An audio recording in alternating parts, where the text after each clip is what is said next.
Oh, live again. Oh yeah, amazing.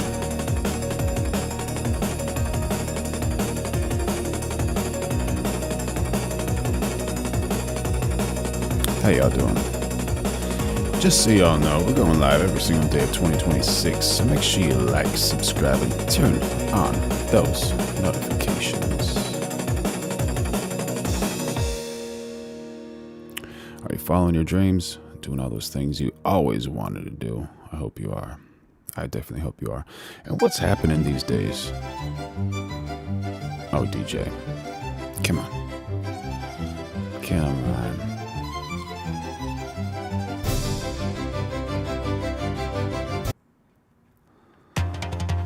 Thank you. Thank you very much. Thank you. How's it sounding? Okay.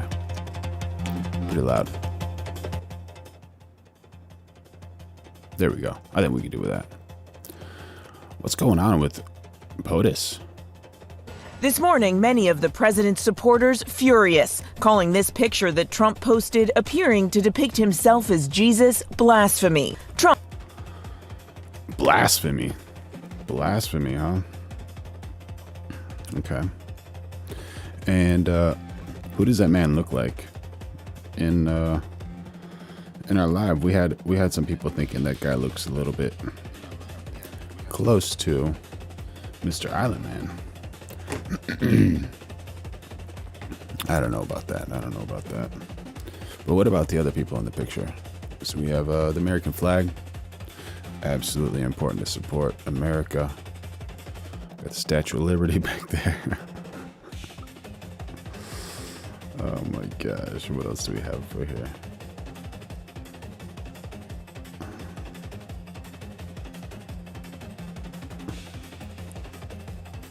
Let's hear it. Trump took the picture down, but is defending the post, claiming he thought it showed him as a doctor. Mr. President, did you post that picture of yourself depicted as Jesus Christ? Well, it wasn't depicted. It was me. I did post it, and I thought it was me as a doctor. Okay, so he did post it. The reason I didn't hear that last time, I have no idea. President insisting. It's supposed to be me as a doctor, making people better, and I do make people better. I make people a lot better. But the vice president saying something different. I think the president was posting a joke, and of course he took it down because he recognized that a lot of people weren't understanding his humor. It comes as the president is bashing the Pope. He was very much against what I'm doing with regard to Iran, and you cannot have a nuclear Iran. Pope Leo would not be happy with the end result. The first American Pope, Pope Leo. Pope has been outspoken against the war in Iran, calling Trump's threat to wipe out a whole civilization truly unacceptable.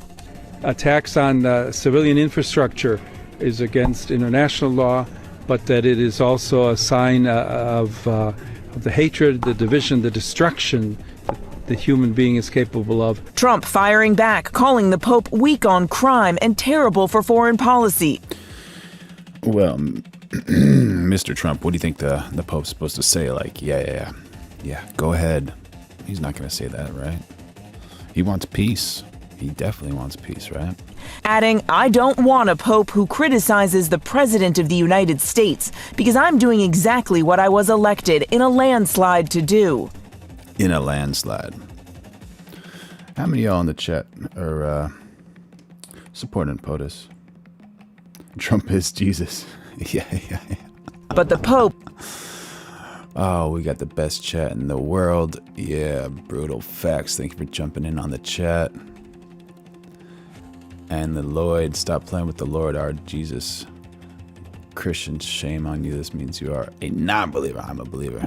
Thank you. Make sure y'all like, subscribe, and turn on notifications. We're going live every single day of 2026. Says he's not afraid of Trump. I have no fear of neither the Trump administration nor speaking out loudly about the message of the gospel. And that's what I believe. He's standing by his comments. I am called to do what the church is called to do. We're not politicians. We're not looking to make foreign policy, as he calls it, with the same perspective that he might understand it. But I do believe that the message of the gospel. We got Dan Van 1256 saying no one cares what the Pope thinks. Goodness gracious. I don't know about that. I think a lot of people care about what the Pope thinks, you know? Yeah. Blessed are the peacemakers is a message that the world needs to hear today.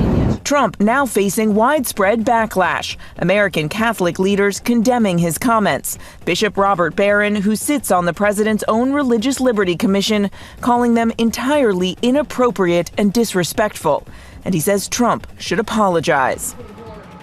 But President Trump is not apologizing to the Pope or for posting that picture. Now, all of this comes as Pope Leo is now on the second day of his 11-day trip through Africa. Today, he's in Algeria, the first Pope to ever visit the Muslim-majority country, George. Man, oh man, what do you think, chat? What do you think about that? Low 8496 says he didn't have a doctor outfit, but what Jesus would wear. None of us are perfect, but neither is Pope. If anything, the Pope is Dem on in disguise. Oh my gosh, Low. Let me know the reason you think that. Goodness gracious. Everybody, we're going live every day at 2026. Make sure you like, subscribe, and turn on those notifications. Become a member if you like. My, oh my. Mary Bruce, thanks. The U.S. Ambassador to the United Nations, Mike Waltz, joins us right now. Ambassador, welcome to you. What do you want people to know about the current situation as we speak? Well, thanks, Sandra. As the vice president said, they've laid out a very basic framework for Iran to behave as a normal nation. Number one, stop supporting terrorist proxies. Number two, you cannot have a nuclear program, as not only President Trump has said, as the United Nations has said in resolution after resolution for decades. That's both enrichment and highly enriched uranium. And you have to open the sea lanes. And that's this latest action from the president that says you cannot hold the entire world hostage. You cannot, even though this Iranian regime started its existence by holding Americans hostage. You can't hold the world's economies hostage. He has flipped the script. You have tremendous naval assets there, and the Central Command just put out its statistics in the sense of it is turning Iranian ships around. Iran doesn't get to choose the winners and losers on the global economy. The United States. Pow, pow, shots fired. What's going on? Trump's seventh and final bankruptcy will be the world, and we, the people, are Mr. Trump's bankers who hold his mortgage. Hey, what did Trump say to Ponzi and Madoff? Hold my beer, boys. That's coming from Richard Thomas 3415. Thank you for jumping in on the chat. We're going live every day, 2026. So make sure you like, subscribe, turn on notifications, and become a member if you want, so you can get some amazing chats like we did here today. And we always get the best chats on YouTube. We'll do that until all ships are open. So no ships come out or all ships come out. The Strait of Hormuz was the biggest trump card that Iran held. That was the biggest point of leverage. The president seems to have taken that away from them. And if he can open up the rest of the strait by using the two guided missile destroyers that are there now and mine-clearing equipment that we have got, and maybe some that other countries have as well, I mean, the Iranians have no choice but to come back to the table. We put our two destroyers through. Mine-sweeping operations are ongoing, John, and you're absolutely right. What President... We got Deb66 in the chat saying everything the Catholics do has symbolism to it, and it's very ritualistic. So, hey, what do you like it or not? Trump is just doing what the capitals do. Thank you for your chat. Trump has done is taken that leverage, taken Iran trying to hold the entire world's economies hostage, has taken that off the table now with this action. I mean, we cannot, I can tell you from the United Nations standpoint, live in a world where two parties have a conflict, regardless of whether you agree with the conflict or not, and you Ocean 6882 saying 337 viewers, 4 likes. How's the botting going? Yeah. Make sure y'all like, subscribe, and turn on notifications because we're going live every day at 2026. And become a member if you want. Have I don't know, a country trying to shut down the Strait of Gibraltar or the Bering Strait or any other international waterway as leverage in a conflict. We've taken that off the table, and that isolates the whole issue to what President Trump has been consistent on since the 1980s, even since before he was in politics. We cannot have a genocidal regime with its finger on a nuclear button, period. And I've got to tell you, I'm just thankful that finally we have a president who's actually taking bold, decisive action to take care of a problem before it's an absolute crisis and before we have zero options. And that is what have no doubt the Iranian regime was looking to build such a shield of conventional missiles. We saw what they've done with just what they had now. Imagine another year or 2 years. So allegedly on the map, this side next to Oman is heavily filled with water mines. Now, I don't know how accurate that information is, but that's the reason they're kind of staying on this side. And down here, there's a lot of Somalians that kind of steal oil and try to hijack some boats. And I think allegedly up here next to the northwestern border of the United Arab Emirates, there's allegedly some water mines, but who knows? 5 years from now that it couldn't be dealt with, and then they were free to have a program. If they put a nuke on the top of one of those, too. Yeah. Yeah, Ambassador, I just want to get your reaction to this. This is the Vice President, J.D. Vance, on with Brett last night, special report. He's identifying what he said were some good signs, even though negotiations were breaking down last weekend. Listen.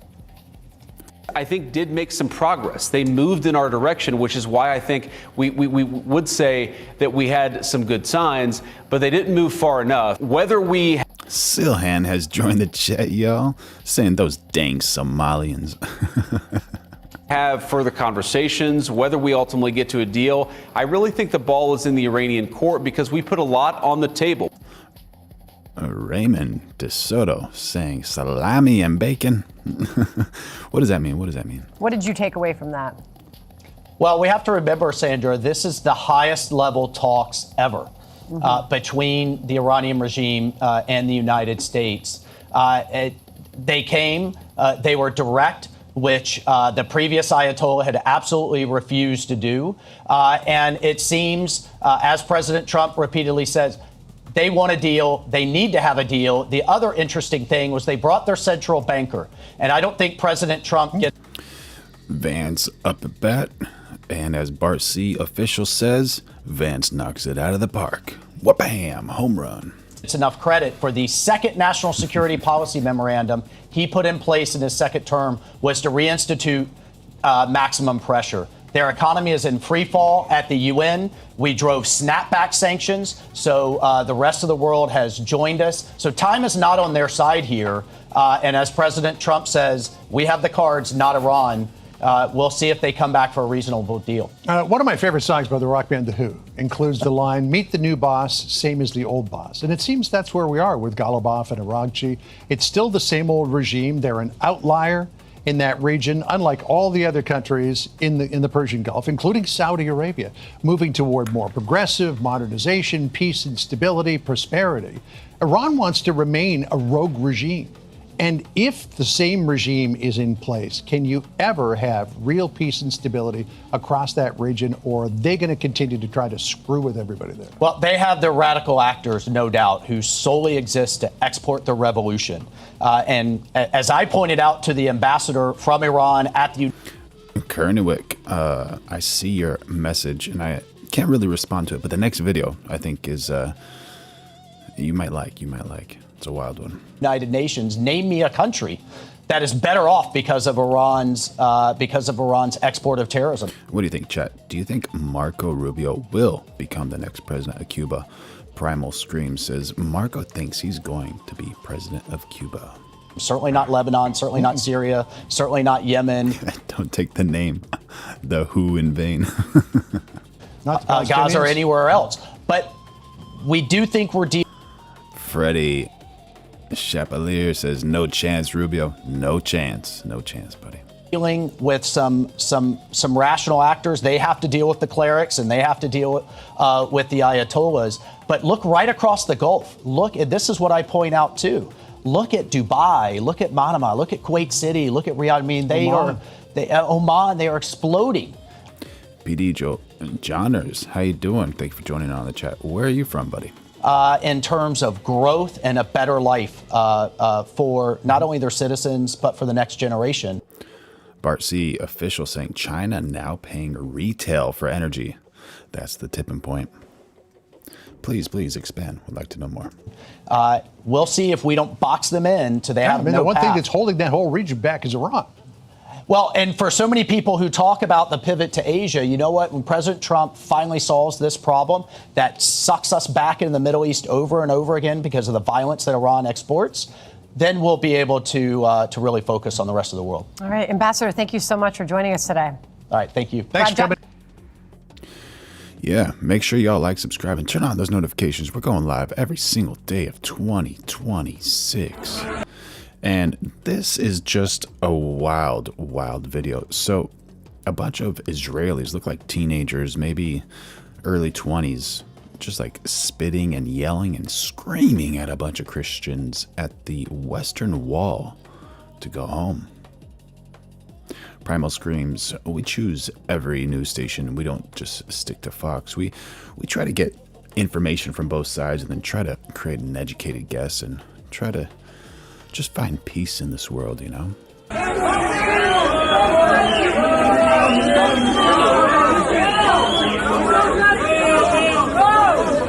And there's probably some profanity in this video. I don't know for sure if there is, but...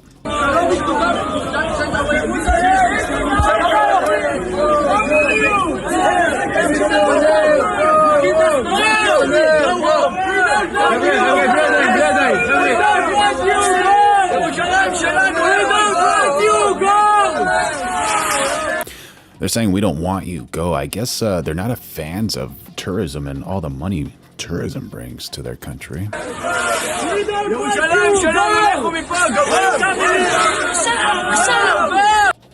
That one saying evil 3 times in a row and just not too happy about the situation. PD Honors says, isn't that Trump's kitchen cabinet? We got the best chat in the world. Make sure y'all like, subscribe, and turn on those notifications.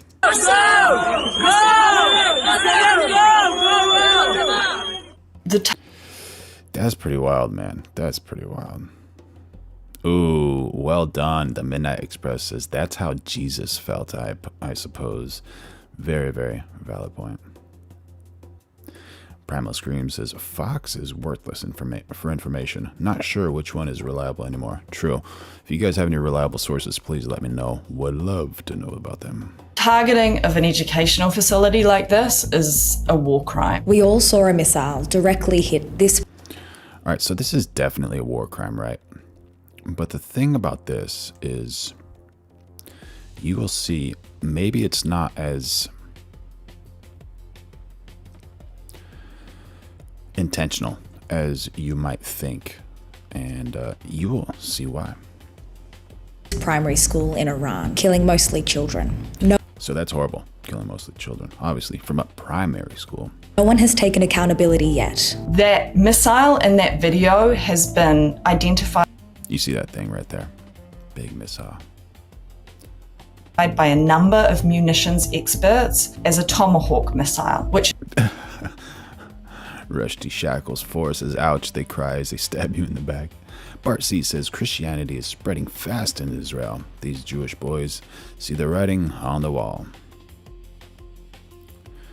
Observer 313 Reborn says, Jesus wasn't even Christian. He would be Palestinian in Nazareth if he was amongst us now. Yes, yes. And the people of Palestine are Semites, allegedly. So, which is one that in this war is only used by the US. But according to Trump, Based on what I've seen, that was done by Iran. all right, so based on what he's seen, that was done by Iran. But it was a school strike within Iran, so... the evidence, however, is pointing in another direction. Let me show you. The school sits right here, next to the IRGC Naval Barracks. That's the big point right here. That one. So this is the IRGC barracks. And it seems like this school is just half a block west of it. Just north of it. And that's really close. Very, very close. So if GPS coordinates are not accurate, but walled off from that base something could happen. For at least 9 years. After the strikes, video started to emerge, clearly of the same site from different angles, with the school's distinctive, colourful murals. Then, zooming out, the satellite clearly showed that 4 other buildings in the IRGC base have been struck at the same time as the school. All right, so they have 4 targets here. So that's another very clear indication that and then 2 more smaller ones. There was a bombing campaign happening. And I think that was the school, right? Yeah, from the map. In this very specific. Trox B3S says half a block isn't close with tomahawks. Goodness gracious. Then he used the M word. Yeah. Okay, so it's they're fairly accurate then, from what I'm understanding. Specific area. Then we got this video. That's the Tomahawk missile, which geolocators said looks to have landed near the IRGC base. Now, Trump has claimed Iran, who also has some Tomahawks, I wish they had more. There's no real clear pathway as to how they could have acquired them. Iran also would have had to acquire all the equipment that they need to fire and guide that missile, which is Kurt LSU says, you might have a demon in you if Christians be irritating you. Happy to see you again, Kurt. How you doing, buddy? Bart C says, saying Jesus wasn't Christian is like saying Marx wasn't Marxist. Duh. There was no Christian until after the ascension. Thank you for joining in on the chat. Make sure y'all like, subscribe, and turn on notifications. We're going live every single day of 2026. And become a member if you want. Is another extremely unlikely scenario. We also have this photo of missile fragments that the Iranian state media released. Sahan Omar says, America is known to be extremely precise with airstrikes, unlike the IRGC spraying and praying their missiles. Good to know. They also have labeling on some of the pieces that's still visible, including phrases like made in the USA. Finally, we have this map that the US military posted of their strikes in Operation Epic Fury. Minab is right here. It also plots Iranian strikes, which there are none of in that area. There was also this claim floating around that the school... And what was that claim? Regarding Minab Girls' School, which the regime in Iran claims was hit by America, footage shows whatever hit the school was a failed rocket launch from IRGC. It wasn't Israel or US. Analysis of the area shows the school is in a middle of a military area full of IRGC bases. What do you think, chat? Do you think that was just Iran saying, missile got tired, decided not to do its travels and hit the Minab Girls' School? The school had been struck by a misfired Iranian missile with this photograph, but it has been geolocated to this spot. Too fried for this. Says join the chat. Says suspect. Thousands of kilometers away. All of the evidence that we have points to this being a US strike. T. Waldo says, how did they get Tomahawk since we kind of don't give those out? So Iran fired a Tomahawk at itself towards its own naval base. If I remember correctly, Tomahawk can be as precise as a soccer goal. There you go, buddy. Yeah, valid point. And what are they? 1.3, 1.5 million per Tomahawk? My goodness. Make sure y'all like, subscribe, turn on notifications, become a member if you want. We're going live every day of 2026 and getting some amazing messages like that from T. Waldo in the chat. Counter scenario that this was an Iranian misfire, that they destroyed their own school. There is so far no evidence to back up that claim. Yeah, that's a wild one, chat. What do you think?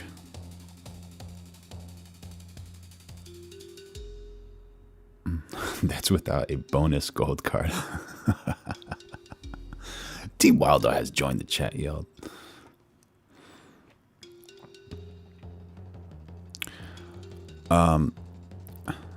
So out of someplace, Kim Jong-un warns the United States would be crushed in war with North Korea. All right. 가까운 이웃에 병전하고 있는 특수한 환경과 미국 놈들이 주도하에 군사적 긴장 격화로 지역 정세의 불안정성이 Does this not have like voiceover? Do I need to read what he's saying? 결코 피할 생 I guess not. I guess I'll read it for y'all if you guys are driving. LA 적국이 우리의 가장 The Republic of Korea.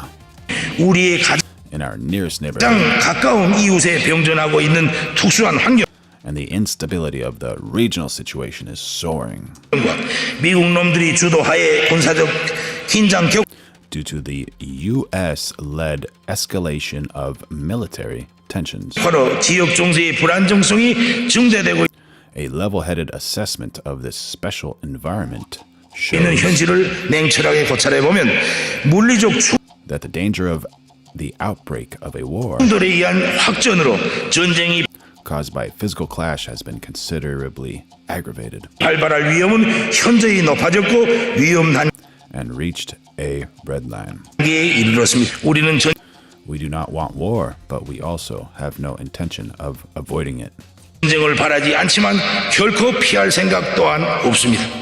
전쟁이라는 There is no reason to opt for war, and therefore 선택을 할 그 어떤 이유도 없으며 따라서 there is no intention of unilaterally going to war. 일방적으로 결행할 의도도 없지만 일단 But once a war becomes a reality facing us, 전쟁이 우리 앞에 현실로 다가온다면 절대로 피하는 we will never try to avoid it, and we will take the perfect 데 노력하지 않을 것이며 자기의 자주권 사수와 인민의 and prompt action we have thoroughly prepared 안전 생존권을 수호하여 우리는 in order to defend our sovereignty, 철저히 준비된 행동에 완벽하고 the security of the people, and right to existence. 신속하게 임할 것입니다.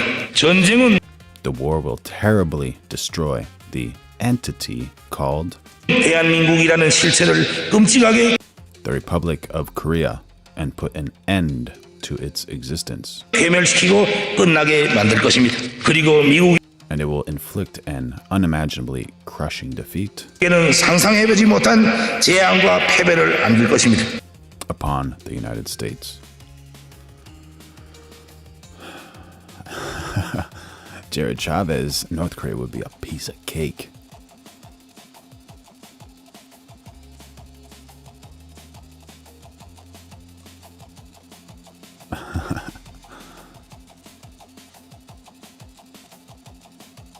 Yasmina, this man is a hero.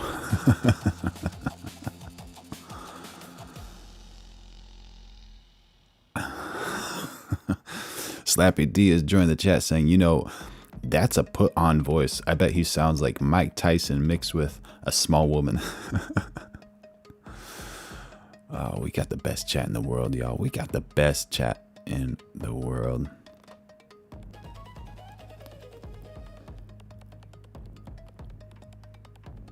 Israel is the only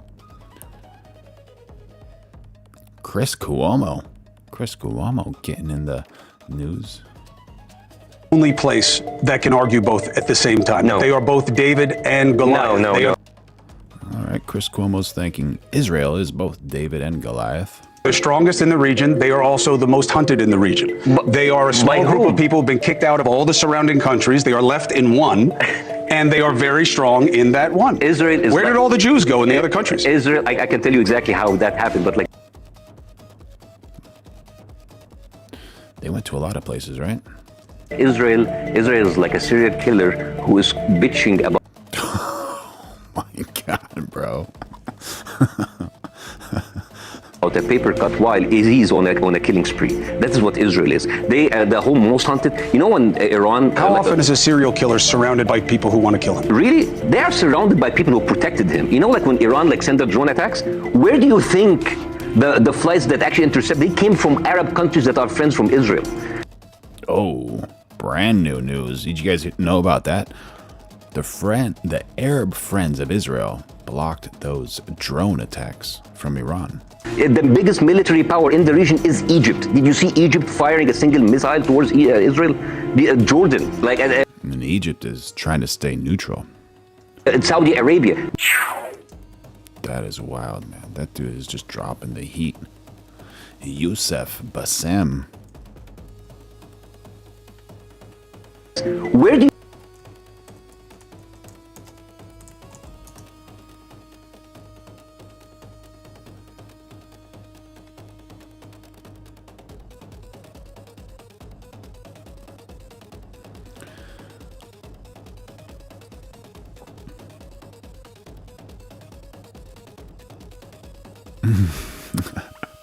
Rentech says, the moment North Korea says anything, you know, we are going to have weeks of memes. Make sure y'all like, subscribe, turn on notifications. We're going live every single day of 2026 and become a member if you want. And so here we have a Palestinian pastor talking about anti-Christian behavior. How free are Christians to practice Christianity in Israel? Do you know? How wild is that? Christians being allowed to practice Christianity in Israel. Should be allowed, right? What do you think, chat? That evangelicals as churches are not officially recognized in Israel. Not recognized by the government By of the Israel? way, evangelical Christianity is not officially recognized as a denomination in the state of Israel. The biggest problem Christians are facing is in It's not recognized in the state of Israel. In East Jerusalem, they are constantly targeted by radical groups, radical Jewish groups. Let's be clear. Some churches, there was an Chris Wooder saying Israel spits on Christians. That's so wild, man. So wild. attempt to burn them. Christian clergy attempt to burn them. Man. Being spit at. Oh, there you go. He just said it. Yeah. Chris Wander called it. Members of the clergy getting spit at by these groups. How can we find peace, y'all? By these groups, they write very offensive slogans on the wall. Man, writing offensive slogans on the wall of a place of worship, that's pretty gnarly. Like, I don't know, I think just as a human being, you're not supposed to cross a few lines, right? What do you think, chat? That's not really that cool.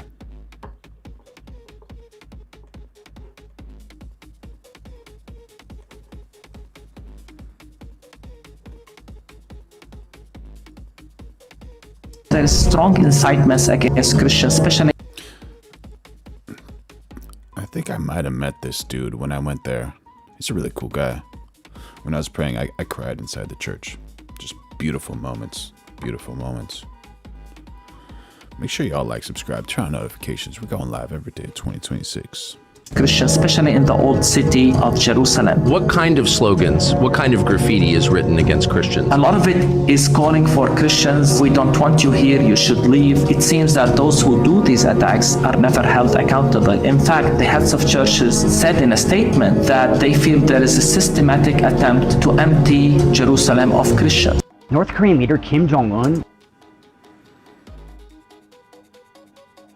Wild. How free are Christians to practice Christianity in Israel? The waters. Does anyone know what that means? What does that mean?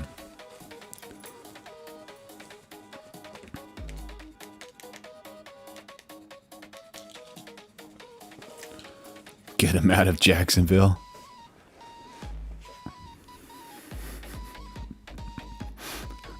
Get those boys out of Jacksonville. What are they doing in Jacksonville? Come on, y'all.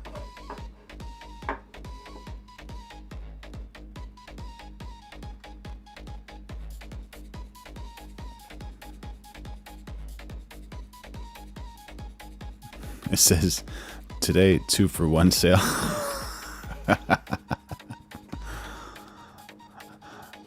I think the writing says, like, subscribe, turn on notifications, become a member. Yeah, bro. Or how can we develop world peace? That'd be awesome.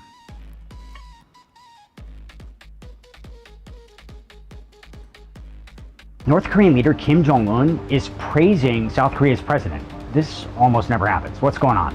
After a months-long investigation, Seoul says civilians, along with an intelligence service employee and a military officer, were involved in sending drones into North Korean airspace. Investigators say it happened several times between September and January. This week, President Lee Jae-myung said he regrets the tensions caused by what he calls irresponsible and reckless actions. Within hours, North Korea responded. The message came from Kim Yo-jong, Jong-un's powerful younger sister. And that's the president's younger sister, powerful younger sister. I don't see the, let's see. You guys see the similarities here?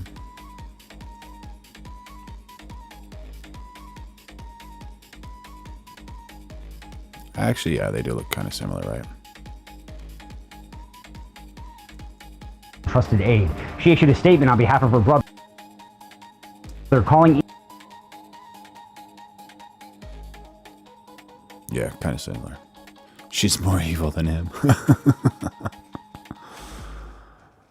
Oh my God. Please move honest and bold. She also warned if it happens. Kelsa says Catholics follow Christ. They're Christians. Yeah, that's right. Again, South Korea will face an unbearable price. It's a calculated move. North Korea acknowledging the apology and making clear those drones. Bob Ross 3172 says she's hot. There you go, buddy. There you go. Incursions crossed the line.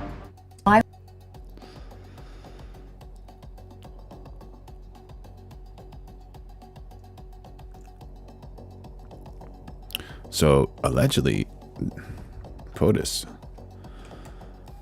predicted the future. Why wouldn't someone like yourself run for political office? You have all the money that you possibly need. You've accomplished a great deal, even though you are only 34. I know there's a lot of things that you possibly can do in the years ahead. Why wouldn't you dedicate yourself to public service? Because I think it's a very mean life. Trump thinks it's a mean life. Mean life.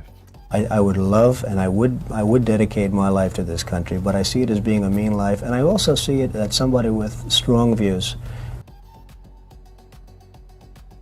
And somebody with the kind of views that are maybe a little bit unpopular, which may strong views and unpopular views, yeah. Be right, but maybe unpopular. Wouldn't necessarily have a chance of getting elected against somebody with no great brain but a big smile. And that's a sad commentary for the political process. Television, in a strange way, has ruined that process, hasn't it? It's hurt the process very much. I mean, the Abraham Lincolns of the world. Abraham Lincoln would probably not be electable today because of television. He was not a handsome man, and he... Man. And Trump's just kind of saying that he's a handsome man himself right there, right? There you go. POTUS. So, chat, maybe you can let me know if this is right, but I don't know if this is right because it sounds a little bit weird to me. Allegedly, U.S. and Israel kind of fell out of good graces. Good graces. Let's see. He did not. Good morning, everyone. So the White House canceled a meeting with Israeli officials. Do you guys know about this? You guys know about this? It's pretty wild. After Double B criticized the U.S. in a video, accusing them of delaying weapons shipments. We need our weapons fast. It's inconceivable. It's inconceivable that in the past few months. Oh, you can hear it. The administration has been withholding weapons and ammunition to Israel. Israel, America's closest ally, fighting for its life, fighting against Iran and our other common enemies.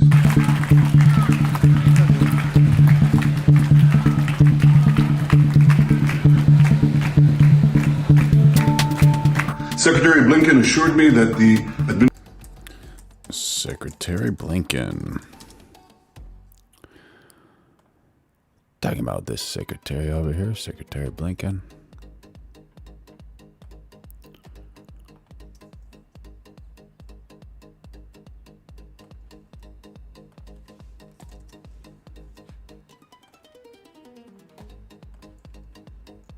Administration is working day and night to remove these bottlenecks. I certainly hope that's the case. It should be the case. Looking for Blinken right there. That's wild, y'all. That is wild. Man. What happens if the United States and Israel just kind of go their separate ways? A lot of bootlickers in here. What is a bootlicker? Make sure y'all like, subscribe, turn on those notifications. We're going live every day at 2026, and become a member if you want.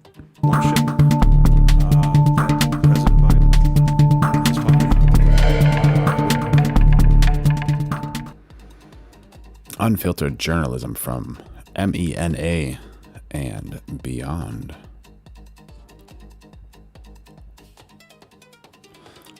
So Vance was recently speaking, and oh, here we go. Lily Weinberg says, "Hey guys, Jesus loves you. He died for you, and he is ready to forgive anything in your past.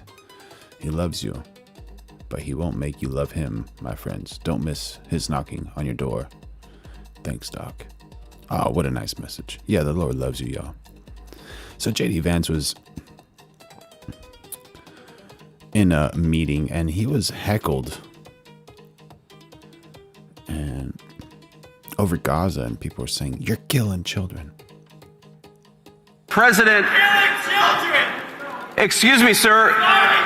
Right now, there are certainly things that the Pope has said in the last few months that I disagree with. Let me just take like one very concrete example, related to this conflict in Iran.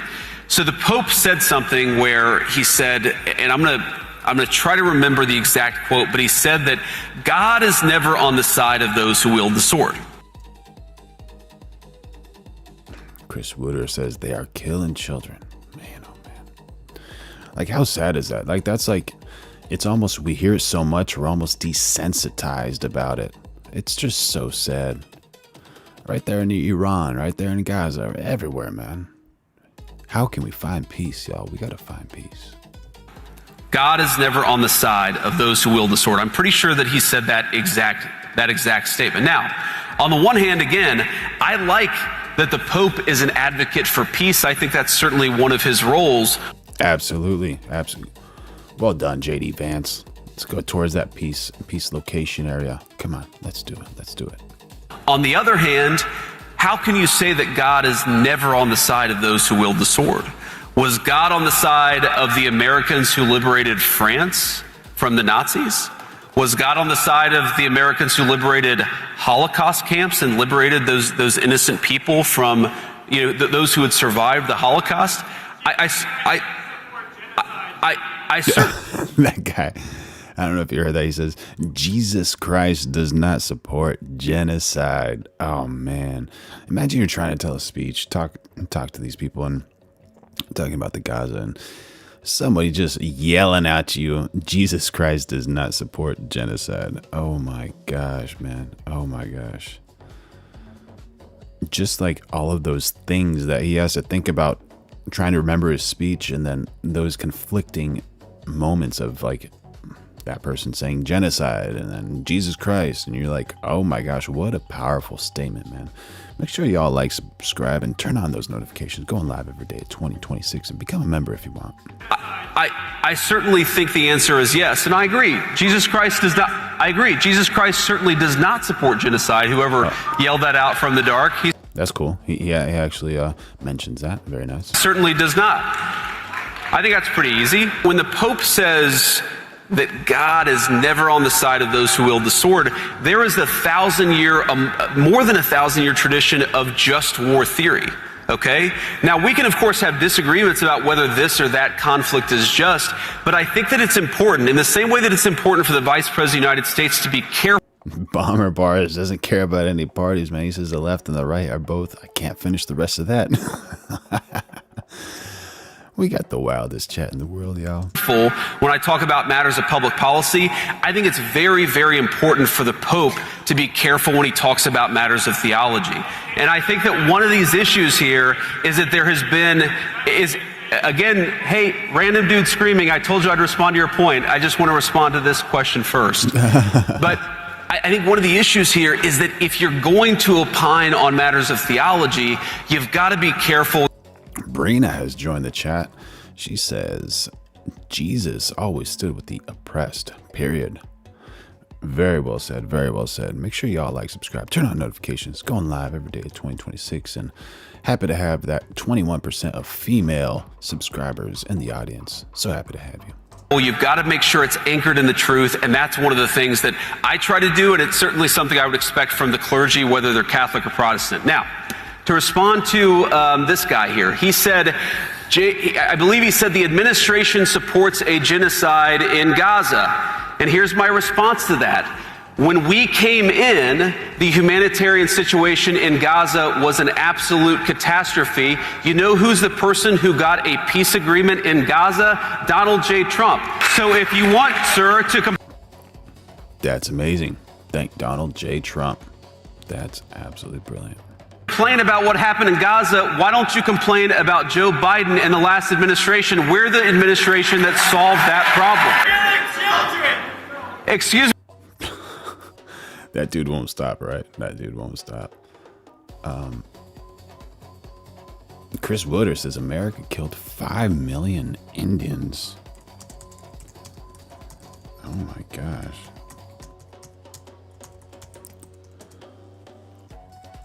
It's a big number. Excuse me, sir. Right now. And then he says, you're bombing children. Right now, you see more humanitarian aid coming into Gaza than it has any time in the past 5 years because we have taken that situation. Wild, y'all. That's a wild one.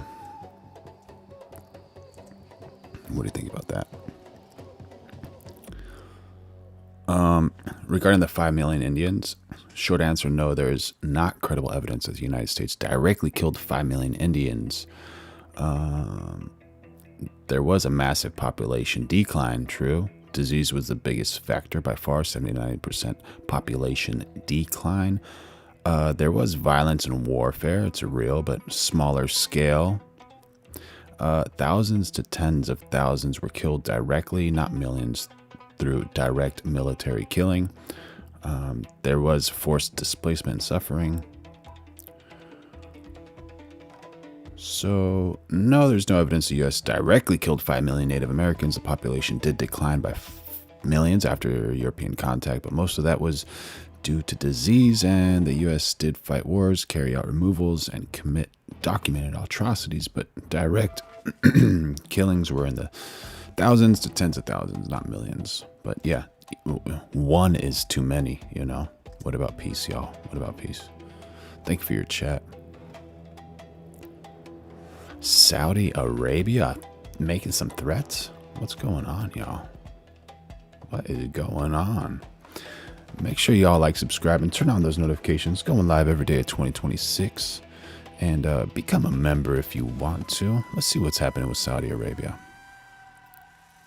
What little trust there was before has completely been shattered. The targeting of Riyadh while a number of diplomats are meeting, I cannot see as coincidental. And I think that's the clearest signal of how Iran feels about diplomacy. How you doing, Abdi Kati? I don't know how to say your name too well, buddy. Happy to see you here.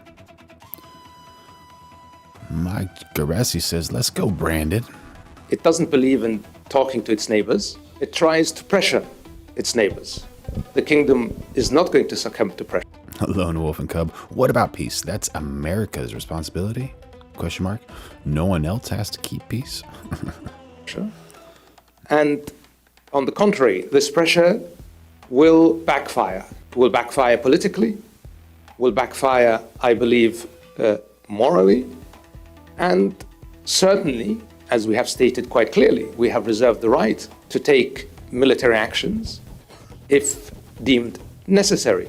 I think it's important for the Iranians to understand that the kingdom, but also its partners who have been attacked and beyond, have very significant capacities and capabilities that they could bring to bear should they choose to do so.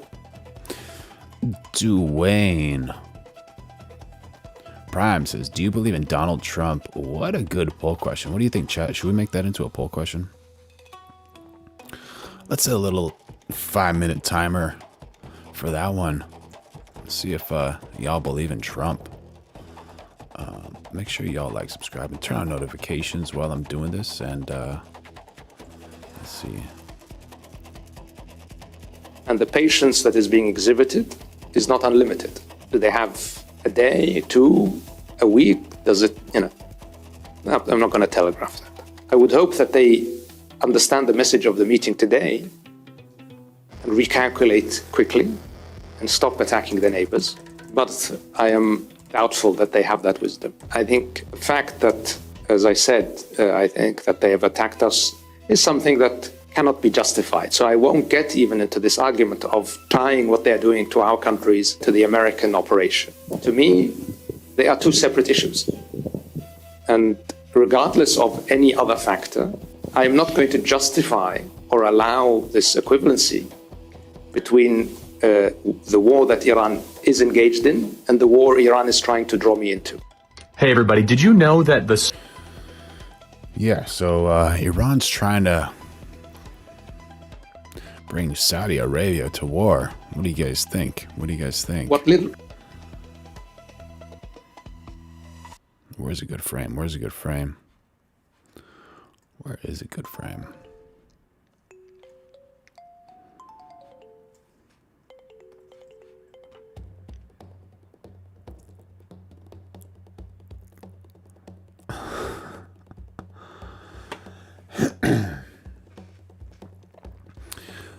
Grant Hindle says, Kirk, like Pringles, once he goes pop, he just can't stop. Just can't stop. Man, oh man. What an angel on earth that guy was, man. What a great guy. Make sure y'all like, subscribe, turn on notifications, going live every day at 2026, and become a member if you want. Yeah, let's go see what Mr. Charlie Kirk says about the smartest man on earth.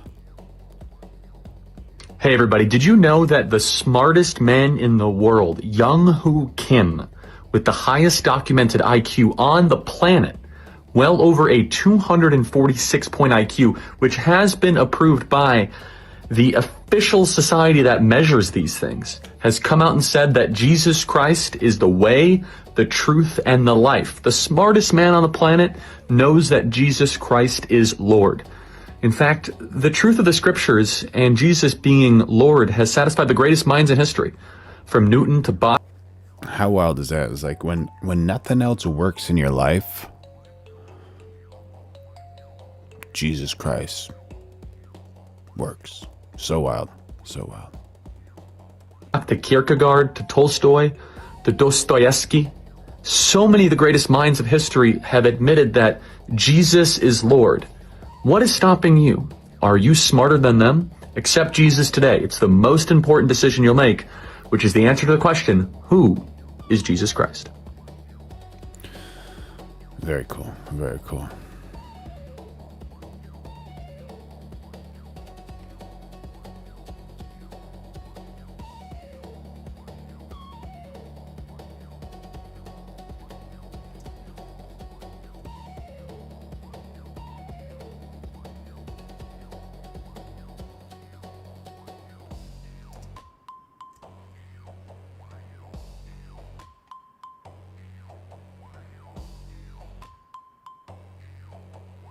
Oh, the Italian Prime Minister. That's right.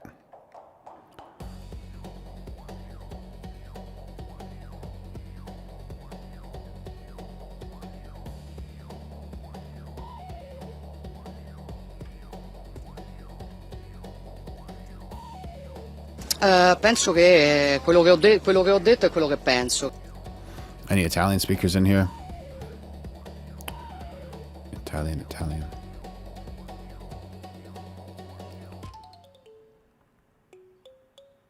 So if Italians are speaking with their hands, does that mean they're angry or happy or?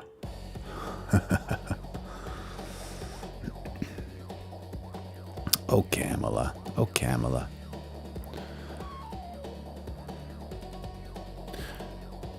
Giorgia Meloni, Italy's prime minister. What I said is what I think. Okay, so she's talking about Trump's comments on Pope Leo the... Just unacceptable. Unacceptable. The American Pope Leo. This Pope is from America. Che le dichiarazioni in particolare sul pontefice fossero... Okay, I'm going to have to read what she's saying because we don't have a translator. Penso che... What I said is what I think, and that is that the statement... quello che ho detto è quello che penso, che le dichiarazioni... especially with regards to the pontiff, is unacceptable. in particolare sul pontefice fossero inaccettabili. I express my solidarity with Pope Leo. Esprimo la mia solidarietà a Papa Leone. Le dico di più, francamente io non... I will tell you more. I would not feel comfortable in a society where religious leaders do as they are told by politicians. What a strong, strong statement, man. What a strong statement. Bless this woman. This woman is just absolutely incredible. mi sentirei a mio agio in una società nella quale i leader religiosi fanno quello che dicono i leader politici. Diciamo... Not in this part of the world, so I disagreed and I said so. Non in questa parte del mondo, ecco, per cui non sono stata d'accordo e ve l'ho detto. Guardi, il rapporto dell'Italia con gli Stati Uniti... Italy's relationship with the United States has been going on for some years, right? È un rapporto, diciamo, che va avanti da qualche anno, no? So it does not have to do with a single administration. We try to do our best according to the context. Oh, what a cute smile she has. E non riguarda il singolo governo. Noi cerchiamo di fare il nostro meglio, chiaramente a contesto dato. Considering that the United States is one of our strategic and most important allies. Considerando gli Stati Uniti un nostro alleato strategico e prioritario. But when you have friends and when you have allies, especially when they are strategic ones, però quando si è amici e quando si ha degli alleati, particolarmente se sono strategici, bisogna anche... You must have the courage to speak when you disagree. Avere il coraggio di dire quando non si è d'accordo, che è quello che io faccio. This is what I do every day. When I agree, I say, I agree. And when I disagree, I say that I disagree. Ogni giorno, quando sono d'accordo, dico di essere d'accordo, quando non sono d'accordo, dico di non essere d'accordo perché credo che questo... Because I believe this is good for Europe, the United States, and the West in general. Faccia bene all'Europa, agli Stati Uniti e all'Occidente. Smart lady. Smart, smart lady. Italian Prime Minister doesn't get that job just because of her amazing smile. She's talented. Talented with her words. We're going live every day at 2026, so make sure you all like, subscribe, and turn on those notifications. And let's see. All right, we got the first part of the poll. We have 57% saying no. All right. We got 44 votes. We got 57 to 43. 57% saying they do not believe in Donald Trump. 43% saying yes, they do believe in Donald Trump. All right, let's see the other poll.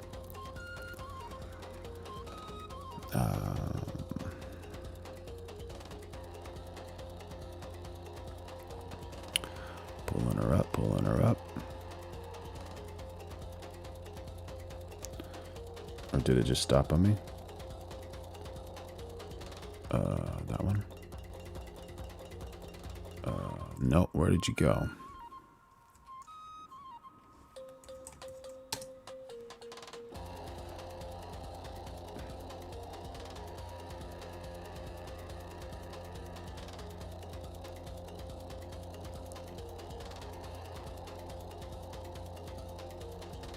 All right, second one.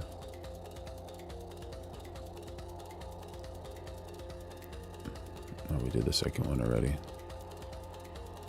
First one. And the first one says 67% no. They do not believe in Donald Trump.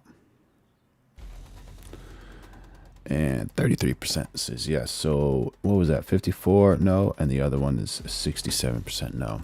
So that was out of 200 votes. So that's the current standing now with the POTUS, you know, which is interesting.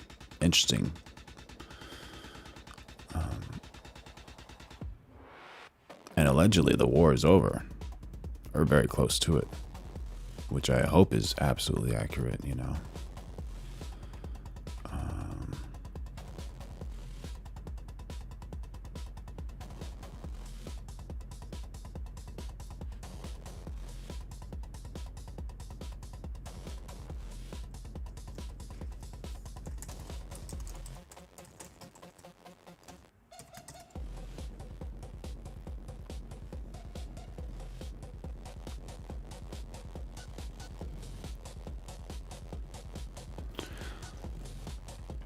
How would a U.S. So, if the U.S. naval blockade of Iran does happen, which I allege is happening right now, how's it going to work? naval blockade of Iran even work? It may sound simple, but it is potentially a hugely dangerous and complex undertaking. US naval vessels are going to have to sit off the coast of Iran, watch with satellites and drones, and then warn, stop, and potentially board with special forces every ship that tries to go into or come out of Iran's ports. That's particularly challenging if you are a US Special Forces team that are being asked to board and stop a fully loaded oil tanker that's been ignoring American warnings. The strait could potentially open up, but Iran does have a say in this. The theory is you open a gap in the waterway, thin as it is at only 4 miles used for shipping, through which ordinary trade and oil traffic could resume. But Iran has attacked drones, missiles and mines, and the Americans in these tiny spaces, in shipping terms, are going to have a lot less time in which to respond and defend themselves. Theoretically, this cuts off Iranian oil from the outside world, but remember they loaded a lot onto tankers before the war even began that's still afloat. It is a big deal for China, a major customer, and it takes over 1 million barrels of Iran. Man, this is all just so wild. So wild. Iranian oil off the market, which will probably cause prices to rise. And remember too that oil tankers floating around a war zone is a potential ecological disaster. That's absolutely accurate. But now USA has allegedly more oil than Saudi Arabia and Russia combined. What do you think, chat? Is that accurate? We're going live every day at 2026, so make sure you like, subscribe, turn on those notifications, and become a member if you want. Ecological disaster. There are big risks too here for American personnel. They'll be within range of a very angry Iran, and it only takes one tiny attack boat to get through to cause devastating consequences. Is that a drone boat? A little drone boat to create some wildness? Mark Finley says, propaganda, dude. What are you doing? That's propaganda. Chris Woodard says, Melania is Island Man's leftovers. Didn't know that.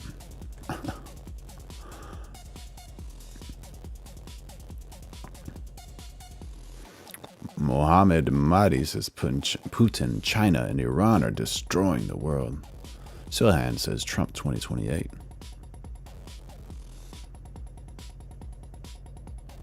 Legio Decem. GJ Caesar says, I love my country and the Constitution. Point blank. That's right. Nice.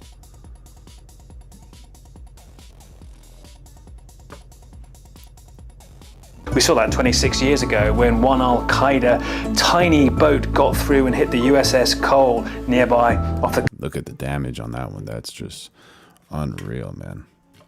How are you supposed to repair that? Like underwater welders? Goodness gracious. Coast of Yemen, killing 17 American sailors. Similar risks are going to return here. Now, this is something that the US could do, but it's big, it's complex, and it's going to take a lot of time to prove effective. A lot of time. It's going to take a lot of time. It's absolutely true.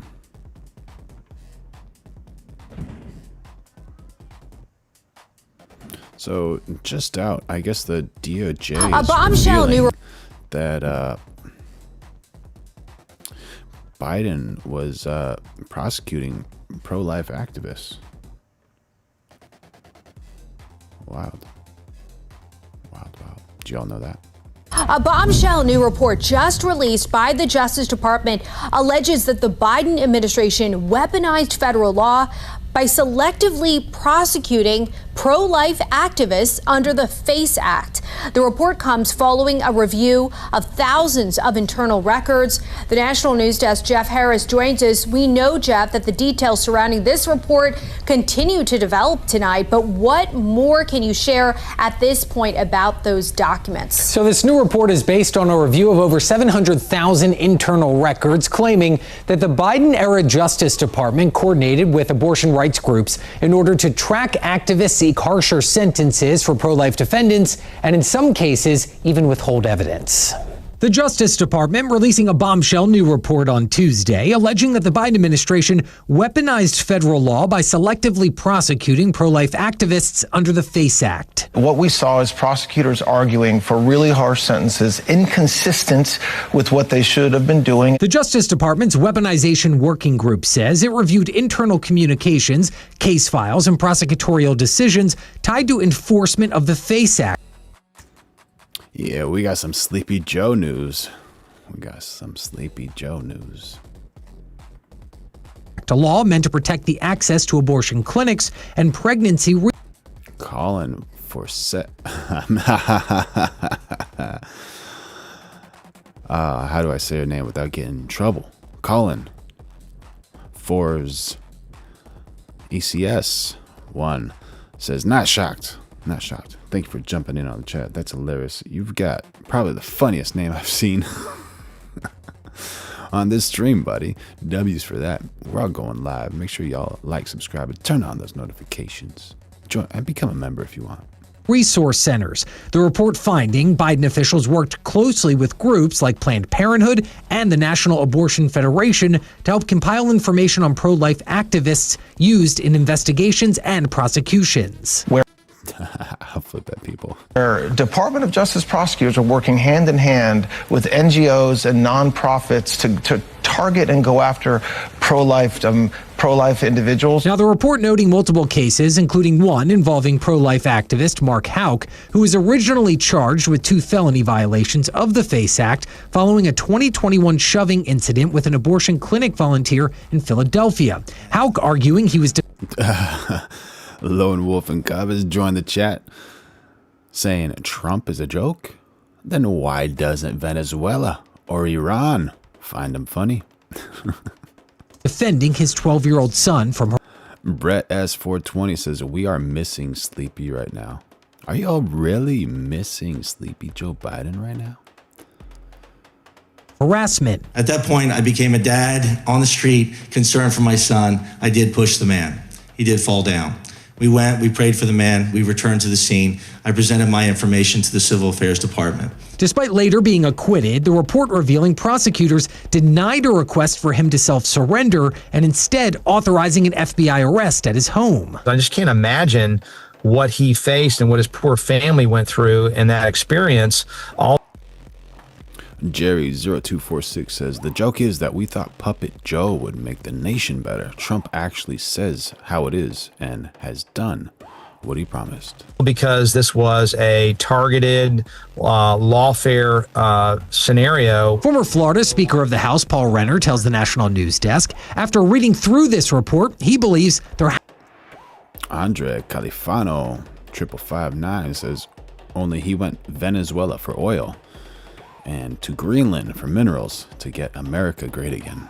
Has to be prosecutions. That means career prosecutors, if they were involved in that, in hiding evidence and all the things that are alleged to have happened in this report, somebody needs to go to jail. But attorney and political analyst Madeline Somerville said, what do you think, Chet? Should someone go to jail for, targeting pro-life activists?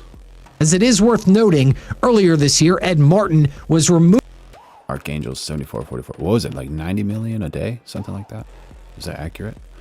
Archangel was asking How much money is he wasting in Israel's war? Moved from his role as director of the weaponization working group for reportedly being ineffective. President Trump said to them in February, you've got 2 months to produce something. So it is worth considering that when looking at what the findings are, considering the pressure that they were under specifically and that the head just got fired. Meanwhile, Biden's former top civil rights lawyer defending the department's work, saying in part, quote, "We enforce the law even-handedly and put public safety at the center of this work." Now, accurate, inaccurate? What do you think, y'all? Now, earlier this year, Trump's DOJ did use the FACE Act to bring charges against multiple people who stormed into a church in Minnesota. Reporting for the National News Desk.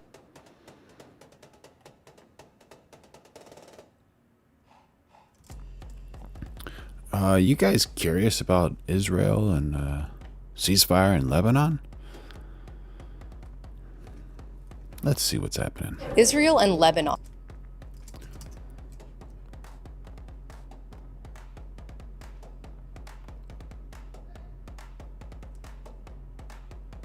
Held direct talks for the first time in decades here at the U.S. State Department on Tuesday. These talks come as Israel and Hezbollah have continued to exchange attacks, with Israeli strikes killing scores of civilians. Hezbollah, an Iranian-backed Lebanese militant group, has said it will not honor agreements that come out of these talks. Still, Israel and Lebanon have agreed to meet again at, quote, a mutually agreed time and venue, according to the U.S. State Department. Tuesday's talks were between the Israeli and Lebanese ambassadors to the United States and mediated by U.S. officials, including Secretary of State Marco Rubio. Corey Wuru. Is there actually a ceasefire? I hope so. I hope to the Lord there is a ceasefire. I hope so. And Andre Califano 5559. By the way, love your channel, bro. Thank you, man. Love the support. Love the support. Thank y'all. The talks on Tuesday lasted roughly 2 hours. All of the complexities of this matter are not going to be resolved in the next 6 hours, but we can begin to move forward and create the framework where something can happen. Something very. Kurt Ellis uses how to become a member. I think you just become a member. You push a button someplace and you become a member somehow on the YouTube thing. It should be there someplace. So yeah, make sure y'all like, subscribe, turn on notifications, and become a member if you want. And yeah, you get a bunch of perks. You know, I can help y'all with whatever you need with audio, video, AI, whatever you need. However I can help, I'll help. And we're developing an amazing community over here. Thank you, Mark Finley. You're awesome, buddy. Good to have you here. Proud to have you on board. And yeah, we're just trying to make life better, trying to find the truth, trying to be entertained, and trying to find peace. Very positive, something very permanent, so that the people of Lebanon can have the kind of future they deserve, and so that the people of Israel can live. Trying to laugh. Archangel 7444 saying Operation Island Man Fury.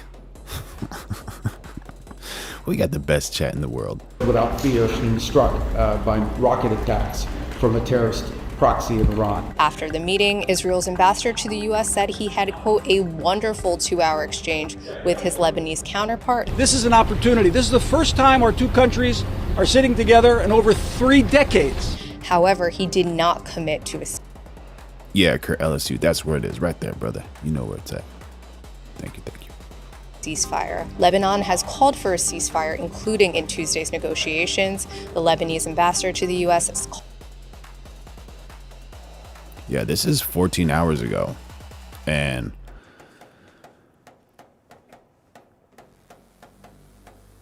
let's hope that peace is brought upon Lebanon. Oh, we got Bullfrog Actual in the chat saying, hey, Lebanon, if you want peace, stop Hezbollah from launching rockets into Israel. Simple. Yeah, man, that's absolutely true. Good point, good point. And it's going to cause some strife between the Lebanese and Hezbollah. And who knows if Hezbollah is even welcome there. That's another thing. You know, does anyone in the chat know if Hezbollah is welcome in Lebanon? Called the initial meeting constructive.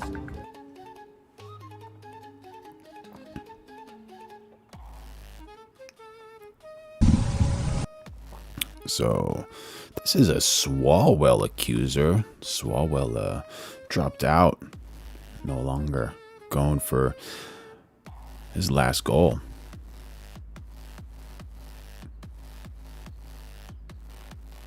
And that's probably from another story. That Porsche like fell 100 feet down into something. California Democrat Eric Swallwell resigned his seat in Congress today before he could be expelled. Hey, Diane. Diane's in the chat, y'all. His departure comes as a fifth woman comes forward with allegations of sexual assault. She is the first accuser now to speak out publicly, giving a graphic account of her alleged assault in a West Hollywood hotel room. KTLA's John Fenoglio live in the news center with more on the political scandal that is now a criminal investigation. John. Sandra, Micah, just yesterday, Swallwell announced he was resigning from Congress. Days earlier, he suspended his campaign for California governor. Today, less than 2 hours after the latest accuser spoke out publicly in Beverly Hills, Swallwell made his resignation official. Jerry0246 says, don't want to offend anybody, but every war has happened because of Israel. They even persecuted and murdered my Lord and Savior. Strong words, strong words. Hopefully we can all find peace. That would be amazing.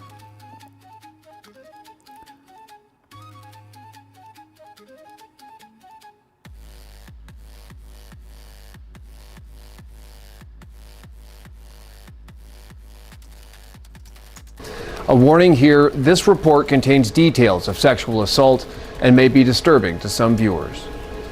He raped me and he choked me. Tonight, new shocking sexual assault allegations against Bay Area Democrat Eric Swallwell. And while he was choking me, I lost consciousness. And I thought I died.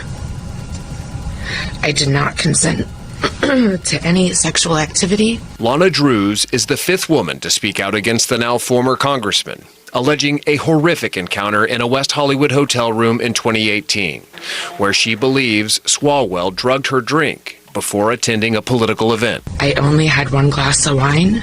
He said he needed to get paperwork from his That's bad. hotel room.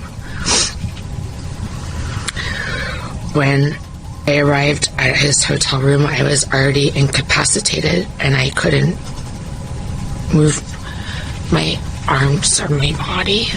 A former software company owner with political ambitions, Drews says she met Swallwell socially, and he offered to help her with his Silicon Valley and political connections before the alleged incident. She says she didn't report the alleged rape at the time because she feared Swallwell's political power and ties to law enforcement. But shortly after speaking out Tuesday, I plan to resign my seat in Congress effective at 2 p.m. Eastern Time on April 14th, 2026. Swallwell officially resigned from Congress. His letter read from the House floor. The move coming as he faced a House Ethics Committee investigation and potential expulsion. On Sunday, he suspended his campaign for California governor. The San Francisco Chronicle and CNN report at least 4 other women have accused Swallwell of sexual misconduct, including a former staffer who alleged rape in 2019 and 2024. Swallwell denies all of the allegations. They did not happen. They have never happened. These allegations are false. It's just no coincidence that this is now being done as a political hit job on the eve of, a governor run in California where he was leading the race. The LA. Wait a minute. What did she say? Where he was leading as a political hit job on the eve of, a governor run in California where he was leading the race. He was leading the race. He was leading the race. Maybe that has something to do with it. You never know. The LA County Sheriff's Department confirms it has launched a criminal investigation into the 2018 allegations of sexual assault in West Hollywood. In a separate case, the Manhattan District Attorney says his office is investigating a sexual assault allegation from 2024. Today, Governor Gavin Newsom announced a special election will be held on August 18th to fill Swallwell's vacated House seat. In the News Center, I'm John Fenoglio. Sandra, Micah, back to you. Not an easy situation right there, right? Some of these people, man. Some of these people.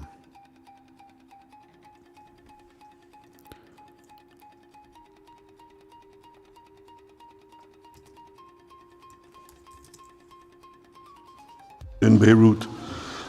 We accomplished all this with the indomitable spirit of our people and the boundless courage of our soldiers. The Bible says that the people of Israel shall rise like lions, and boy did we rise. And in the Bible, they say the people of Israel are the people that follow Jesus. Is that right?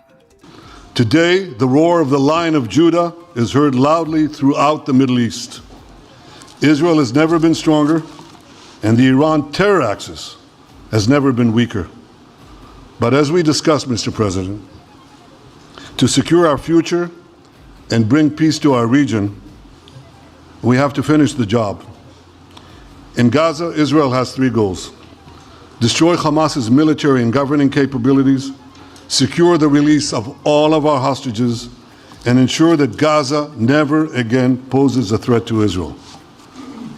I believe, Mr. President, that your willingness to puncture conventional thinking that has failed time and time and time again, your willingness to think outside the box with fresh ideas will help us achieve all these goals.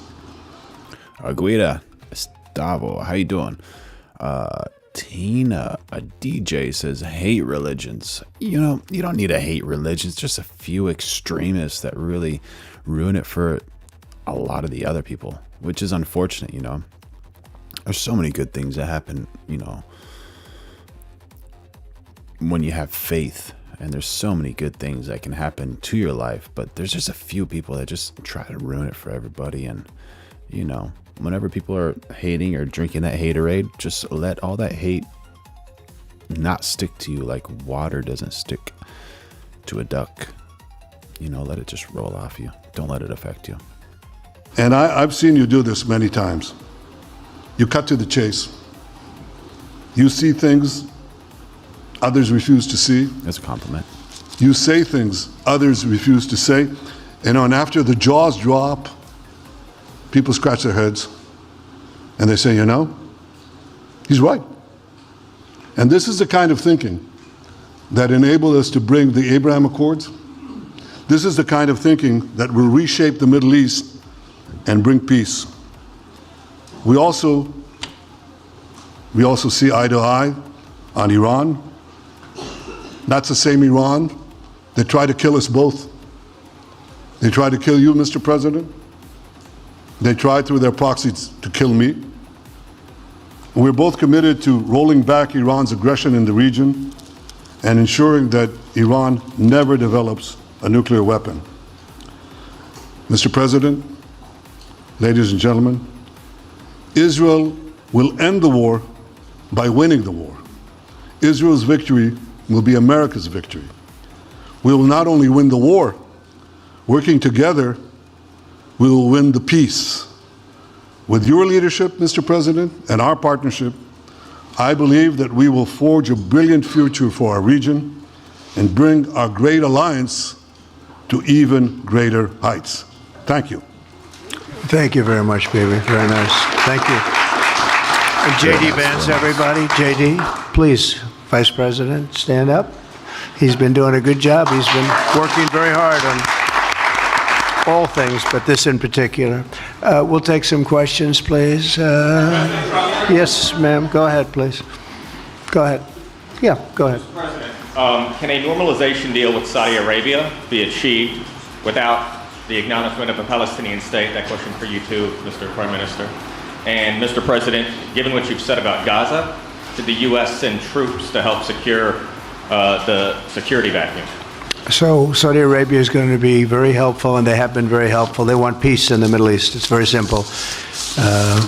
We know their leader and their leaders very well. They're wonderful people, and they want peace in the Middle East. As far as Gaza is concerned, we'll do what is necessary. If it's necessary, we'll do that. Taryn, Heart of Soul 1243 says, precisely, good sir. One should not focus on hate. We should focus on the Heavenly Father and want peace. But if we don't start a fight, we sure finish one, like they started 47 years ago. We're going to take over that piece. Thank you for helping in the chat. Make sure y'all like, subscribe, and turn on those notifications, and become a member if you want.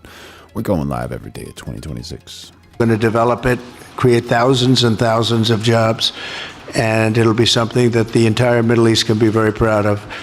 But everybody feels that continuing the same process that's gone on forever, over and over again, and then it starts, and then the killing starts, and all of the other. Someone asked if this is live. It was streamed 2 hours ago, so very recent. Problems start, and you end up in the same place, and we don't want to see that happen. So by the United States, with its stability and strength, owning it, especially the strength that we're developing and developed over the last fairly short period of time, I would say really since the election, I think we'll be a keeper of something that is very, very strong, very powerful, and very, very good for the area, not just for Israel, for the entire Middle East. Very important. And we'll, again, have thousands of jobs, and there'll be jobs for everyone, not for a specific group of people, but for everybody. Okay, please. I think peace between Israel and Saudi Arabia is not only feasible, I think it's going to happen. I think if we had another half a year in your first term, it would have already happened. True. Many, many more, I agree, many more nations. I think you can't prejudge and pre-guess how we'll achieve it, but I'm committed to achieving it. And I know the president is committed to achieving it, and I think the Saudi leadership is interested to achieve it. So we'll give it a good shot, and I think we'll succeed. Yeah, please go ahead. First of all, President Trump, did you hear from Prime Minister Netanyahu at your meeting guarantees that the ceasefire will hold, including phase 2? And Prime Minister Netanyahu heard with you. Why are you refusing to set up a national commission to investigate failures of the process? Well, I can't tell you whether or not the ceasefire will hold. We've done, I think, a very masterful job. We weren't helped very much by the Biden administration, I can tell you that. But we've gotten quite a few hostages out. We're going to get more out. But we're dealing with very complex people. And we are going to see whether or not it holds. We certainly want to have more come out. They've come out damaged in many ways, very damaged people. But they're going to get better, and they're going to be strong, and they're going to have a good life. And we hope to get as many as possible out. Whether or not it holds, I don't know. We hope it holds. We hope it holds. I think that at the appropriate time, which I think will enable us to really investigate what happens, what were the causes of the failures, by an independent commission that will be accepted by the majority of the people. We don't want it accepted by one half of the people and not the other. I think we should have it, and we should find out exactly what happened. I'm insisting on it. And believe me, it'll surprise a lot of people when it happens. Kelly, go ahead, please. President, you are outlining something that is really quite striking tonight. You are talking about... Okay. Thank you, Mr. President, Mr. Prime Minister. You are talking tonight about the United States taking over a sovereign territory.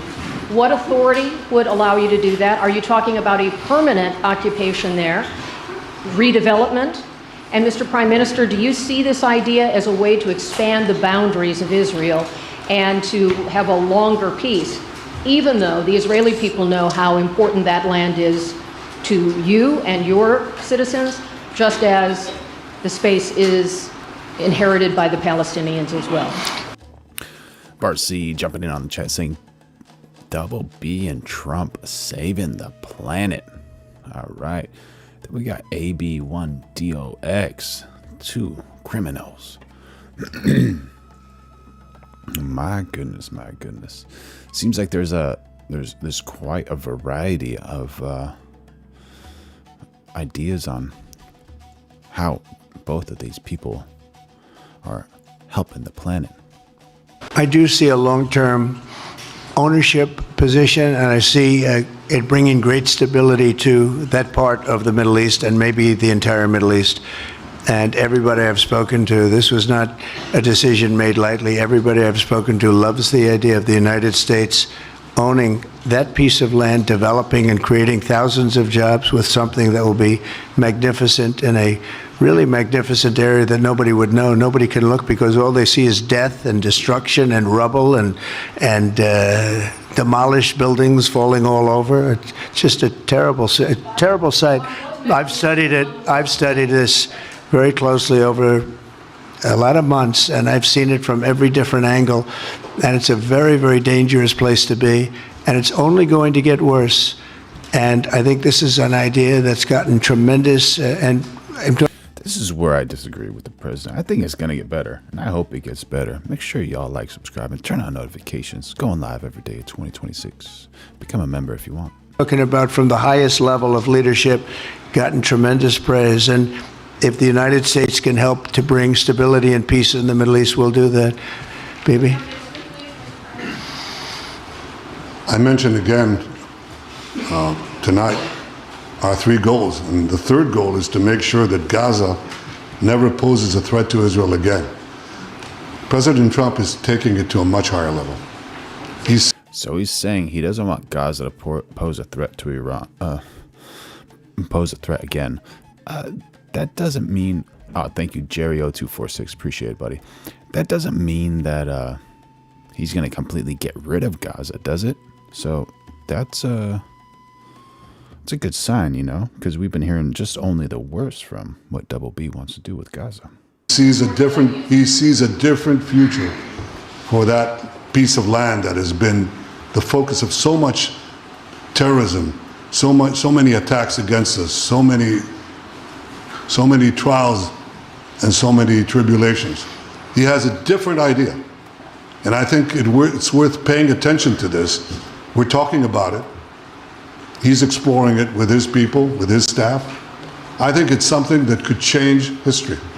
And it's worthwhile really pursuing this avenue. Yeah, please, go ahead. Go ahead. Right. President, a question for you. Can you hear me? Yeah. So before rebuilding Gaza again, obviously to take all the hostages, and one of them is an American soldier who is alive. How will you be sure that you will take out all the hostages and then rebuild? We're working very hard to get all the hostages. The word is all, and we are working very hard. So far, it's been moving along fairly rapidly, pretty much on schedule. William Chadwick has joined the chat and saying China has all the Island Man files that are getting released to the United States. It's over for Trump and Double B very soon. What do you think, chat? Agree or disagree? I'd love to have them all out at one time, but we're taking them out, and tomorrow more are being released, and over the days more, and then we'll go into a phase 2. But we'd like to get all of the hostages, and if we don't, it will just make us somewhat more violent. I will tell you that, because they would have broken their word. Mr. Witkoff and his entire group have been.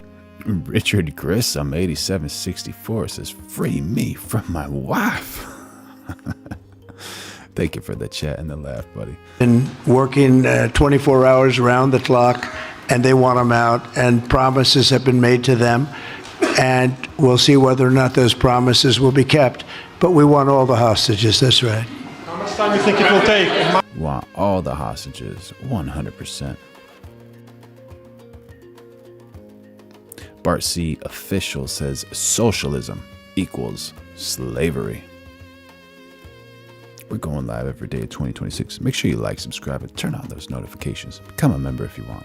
Mr. President, do you support Israeli sovereignty in Judea and Samaria, areas which many believe is the biblical homeland of the Jewish people? Well, we're discussing that with many of your representatives. You're represented very well, and people do like the idea, but we haven't taken a position on it yet. But we will be we'll be making an announcement probably on that very specific topic over the next 4 weeks. Crystal Taylor has joined the chat. How you doing? Good to see you here. Y'all can see it. How are you, Crystal, if you want? Go ahead, please. Please. Thank you so much, Mr. President. So you just said that you think all the Palestinians should be relocated to other countries. Does that mean that you do not support a two-state solution? It doesn't mean anything about a two-state or one state or any other state. It means that we want to have, we want to give people a chance at life. They have never had a chance at life because the Gaza Strip has been a hellhole for people living there. It's been horrible. The Hamas has made it so bad, so dangerous, so unfair to people. And by doing what I'm recommending that we do, it's a very strong recommendation, but it is a strong recommendation. By doing that, we think we're going to bring perhaps great peace to long beyond this area. And I have to stress, this is not for Israel. This is for everybody in the Middle East, Arabs, Muslims. This is for everybody. This would be where they can partake in terms of jobs and living and all of the other benefits. And I think it's very important. It just doesn't work the other way. You know, you can't keep trying. They just has been going along for so many decades, you can't even count. You just can't keep doing. You have to learn from history. You can't keep doing the same mistake over and over again. Gaza is a hellhole right now. It was before the bombing started, frankly. And we're going to give people a chance to live in a beautiful community that's safe and secure. That would be a dream. Just absolute dream. But why can't it be safe and secure now? Henry Deal, or D331, says, Island man gambler Trump calls for a ceasefire, but then tells Israel to attack. What a dishonorable, deceitful liar. Is that true, Henry? Is that what happened? Did not hear about that. If that's true, that's breaking news. Let me know if that's real. Make sure y'all like, subscribe, and turn on those notifications. Coming live every day at 2026. And I think you're going to see a tremendous outflowing of support. I can tell you, I spoke to other leaders of countries in the Middle East, and they love the idea. They say it would really bring stability, and what we need is stability. Yes, sir, please. Go ahead. Thank you. Jerry 0246 says, Israel was given to his people, which he was born of Jewish descendants. That shows how much love he had. Although they tortured him and killed them, he has so much love and forgiveness. Are you still committed to imposing sanctions on the ICC, despite the move being stalled in the Senate? And please, a question for the Prime Minister as well. The President has been very clear about his desire to achieve a deal with Saudi Arabia. How do you settle this if Israel is required to renew the war against Hamas in the future? Corey Wobro says, I hear you. A lot of people feel that way. It's okay, but do you see how they want us divided?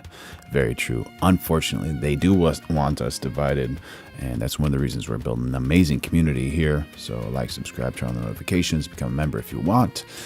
And it says, because united on stuff like fraud and Island Man, we could actually make a difference. Absolutely, 100%. And with all those funds going, you know, over to Iran and Israel, imagine if we put those funds into the United States. How amazing would our education system be if it was efficiently separated and used in a good way, and our housing and gasoline. Just life could be so much better if it was well spent. Go ahead, baby. I think everybody understands that just as the president fought and defeated Al-Qaeda and ISIS, that we can't leave Hamas there, because Hamas will continue the battle to destroy Israel. They'll do, you know, when in this temporary ceasefire, one of their leaders comes out, you know what he says? We're going to do October 7th again, except we'll do it bigger. For some reason, does Double B remind you of Obama? So obviously, you can't talk about peace neither with Hamas or in the Middle East if this, toxic, murderous organization is left standing. any more that you could make peace in Europe after World War II if the Nazi regime was left standing and the Nazi army was left standing. You want a different future? You got to knock out the people who want to destroy you and destroy peace. That's what we're going to do. I think that will also usher in, actually, the peace with Saudi Arabia and with others. And I think there will be others too. Yes, ma'am. Go ahead. Afghan suffered women as a high expectation from you. Do you have any plan to change Afghanistan situation? Are you able to recognize Taliban? Because I'm an Afghan journalist, Afghan suffered woman. Any comment about Afghanistan? What's your... Any comment about Afghanistan is what she's asking. And Demir Samir says, can't trust this P3D. future plan for Afghan people, especially Afghan? I have a little hard time understanding you. Where are you from? Oh, actually, it's a beautiful voice and a beautiful accent. The only problem is I can't understand a word. Ron 5091 says, watching 15 minutes of this dude hasn't talked about America once. You're saying, but I just say this, good luck, live in peace. Go ahead, please. That's it. Richard Grissom says, take the chains off the white man neck. Okay, yeah, please. And Prime Minister, you said earlier today that it was tough for you to implement these sanctions on Iran, but you did indicate that you were willing to negotiate with them. What would that look like, and are you in conversations with them? And the same for the Prime Minister, sir. I hated doing it. I want Iran to be peaceful and successful. I hated doing it. I did it once before, and we brought them down to a level where they were unable to give any money. They had to survive themselves, and they had no money. They were essentially broke, and they had no money for, as I said, Hezbollah. They had no money for Hamas. They had no money for any form of terror. The 28, if you call it, the 28 sites of terror, they had no money for any of it. They had to do their own and focus on their own well-being. And I hated to do it then, and I hate to do it just as much now. And I say this, and I say this to Iran, who's listening very intently. I would love to be able to make a great deal, a deal where you can get on with your lives and you'll do wonderfully. You'll do wonderfully. Incredible people, industrious, beautiful, just an unbelievable group of people in Iran. And so nice, so nice. Mark Lewis 3934 says, a well-spoken moron? I agree. I know them well, have many friends from Iran and many friends that are Americans from Iran, and they're very proud of Iran. But I hated to... Adrian Wilkinson has joined the chat saying, yes, they push the Republican, Democrat, and we have to hate each other because we disagree. Instead of pointing out where we agree, they point out where we disagree to get a vote. Absolutely, y'all. That is absolutely accurate. And we're going live every day at 2026. So make sure you like, subscribe, and turn on those notifications. Become a member if you want. And no need to point out all those places where you disagree. Try to find those things you agree on and try to be efficient, productive, good, upright citizens of the world. To do it, just so you understand. And I hope we're going to be able to do something so that it doesn't end up in a very catastrophic situation. I don't want to see that happen. I really want to see peace, and I hope that we're able to do that. Mark Lewis 3934. Let me know who's spamming the chat. They cannot have a nuclear weapon. It's very simple. I'm not putting restrictions. They cannot have one thing. They cannot have a nuclear weapon. And if I think that they will have a nuclear weapon, despite what I just said, I think that's going to be very unfortunate for them. If, on the other hand, they can convince us that they won't, and I hope they can. It's very easy to do. It's actually very easy to do. I think they're going to have an unbelievable future. Yeah, please, sir, go ahead. Thank you, Mr. President. You just laid out your plan for... Jerry 0246 says, I'm a vet and have struggled after everything. Food stamps, denied financial aid. People that were here illegally got those benefits. This president is doing for America, not for others. There is a big problem there. not to take anything away from illegals, but our U.S. military vets should have priority over illegals for food stamps or financial aid or just to get back on their feet. Come on, y'all. That's just like absolutely bonkers. Bonkers. We got to take care of our heroes, firemen, policemen, vets, military vets, absolutely. Nurses, doctors, engineers, all those people. We got to take care of all the good people first, you know. Absolutely. They're the ones that are helping the society. And it makes you wonder with what's going on in California with the Nick Shirley Act, where they're making it illegal for independent journalists to expose fraud, like the fraud that is in Minnesota by the Somalians with their daycares, and then with the Armenians in Los Angeles, allegedly Armenians, with their hospice. Now it's illegal for independent journalists to uncover that. They could do jail time. They could get $10,000 fined if they don't remove their video from YouTube or from social media. Reason being, independent journalists are not supposed to be doing government workers' jobs. Is that true? Or is allegedly government trying to make sure that fraud doesn't go exposed because they're making so much money? Like, you need to take care of your vets. If you're not taking care of your vets, you're enhancing fraud.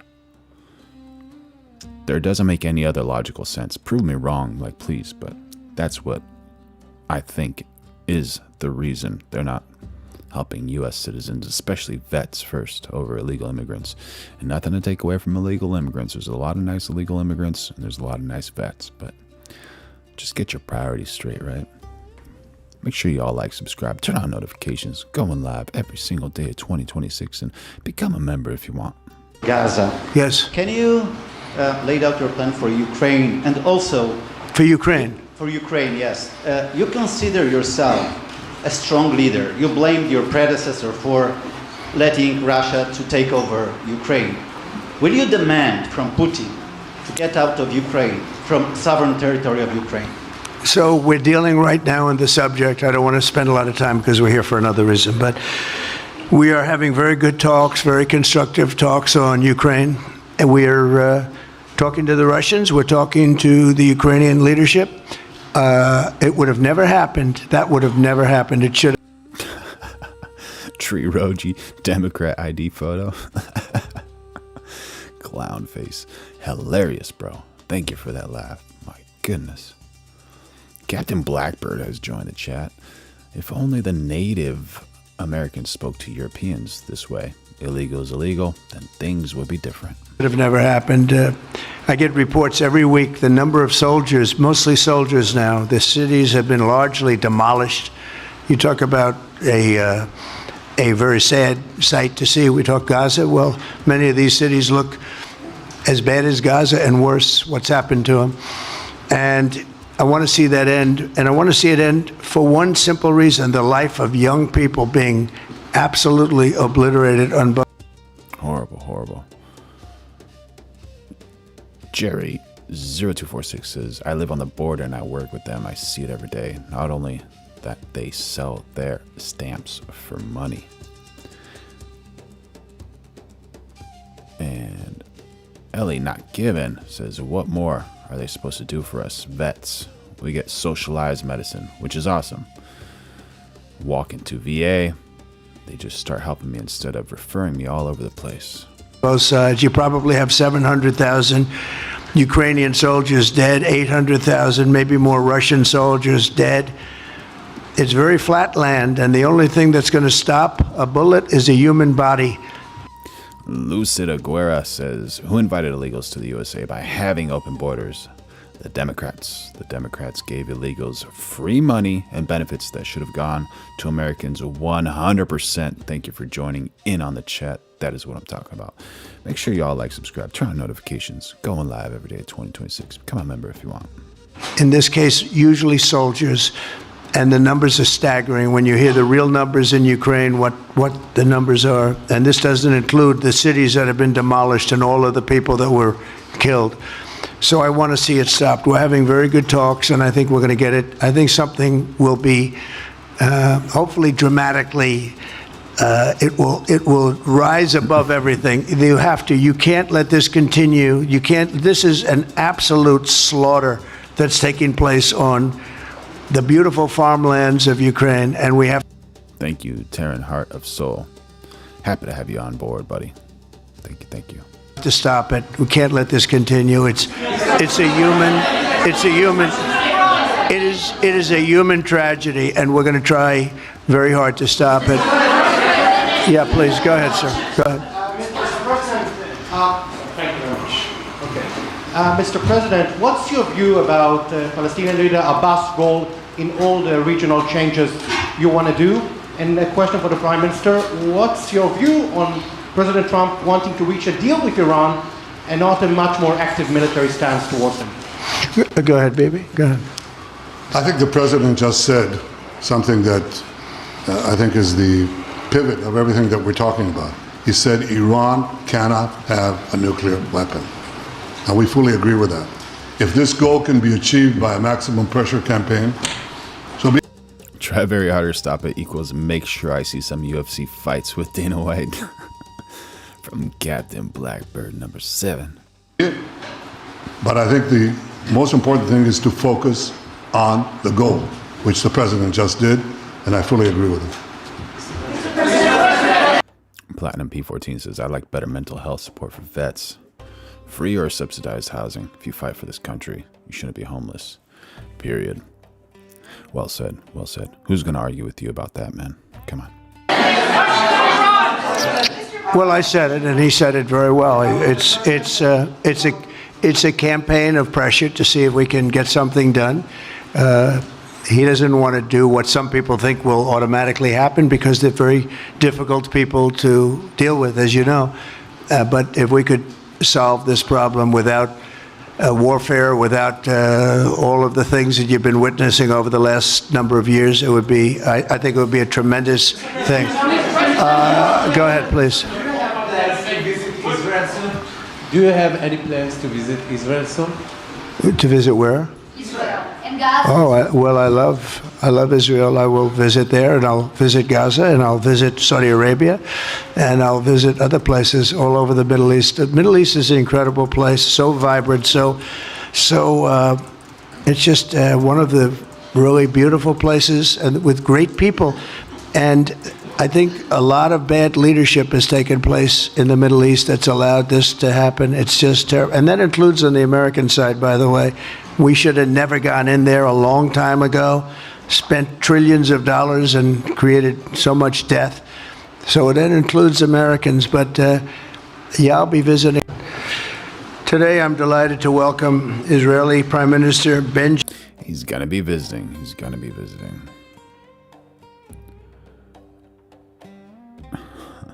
Release the Island Man files ASAP.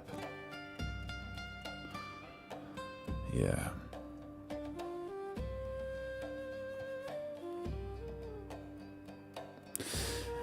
What's going to happen? What's going to happen? Do you think they are going to be released? And will anyone get in trouble for it? Was there any arrests after those things were...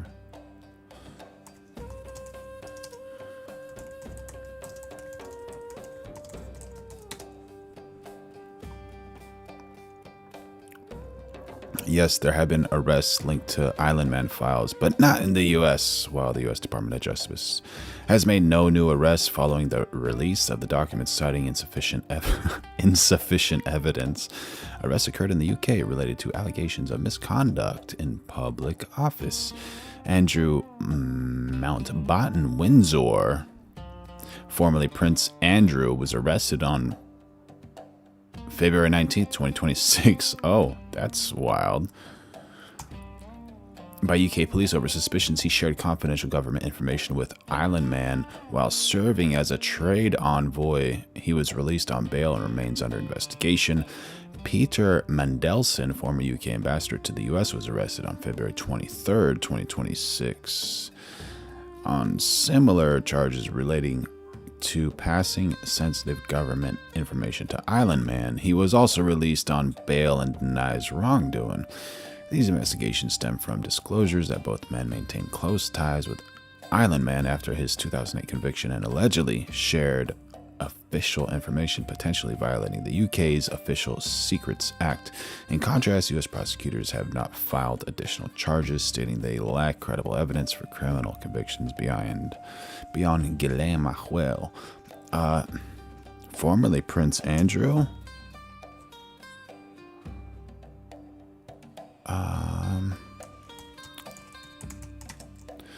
We gotta see it to believe it. And what are they gonna do with it? Take him.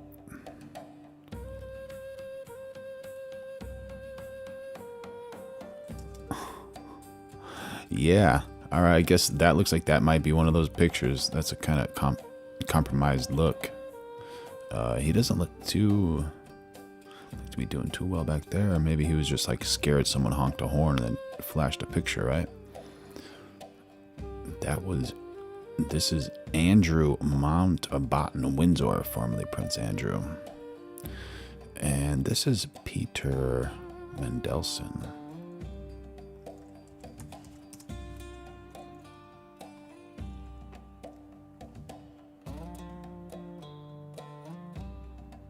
This kind of looks like that could be one of those nights.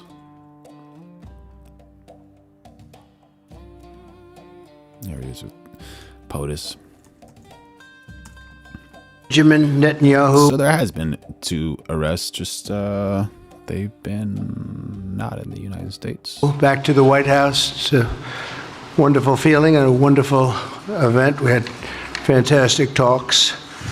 And Daniel Garrett, strange that everyone around Israel hates Israel. And thank you very much. Never thought about it that way. That is wild. I don't know if that's accurate, but that's wild, allegedly, right? Your staff. He's the first foreign head of state to visit during our administration. And Bibi, I want to say it's an honor to have you with us. Over the past 4 years, the U.S. and Shavila says, why are you spreading propaganda? What are you talking about, spreading propaganda? Please explain. I'd love to know. Henry D331 says, as soon as the U.S. went to negotiation with Iran, Israel forced Melania Trump to confess so that Trump could disrupt the negotiations. Interesting. The Israeli alliance has been tested more than... Katrina Herger, thank you for joining in on the chat.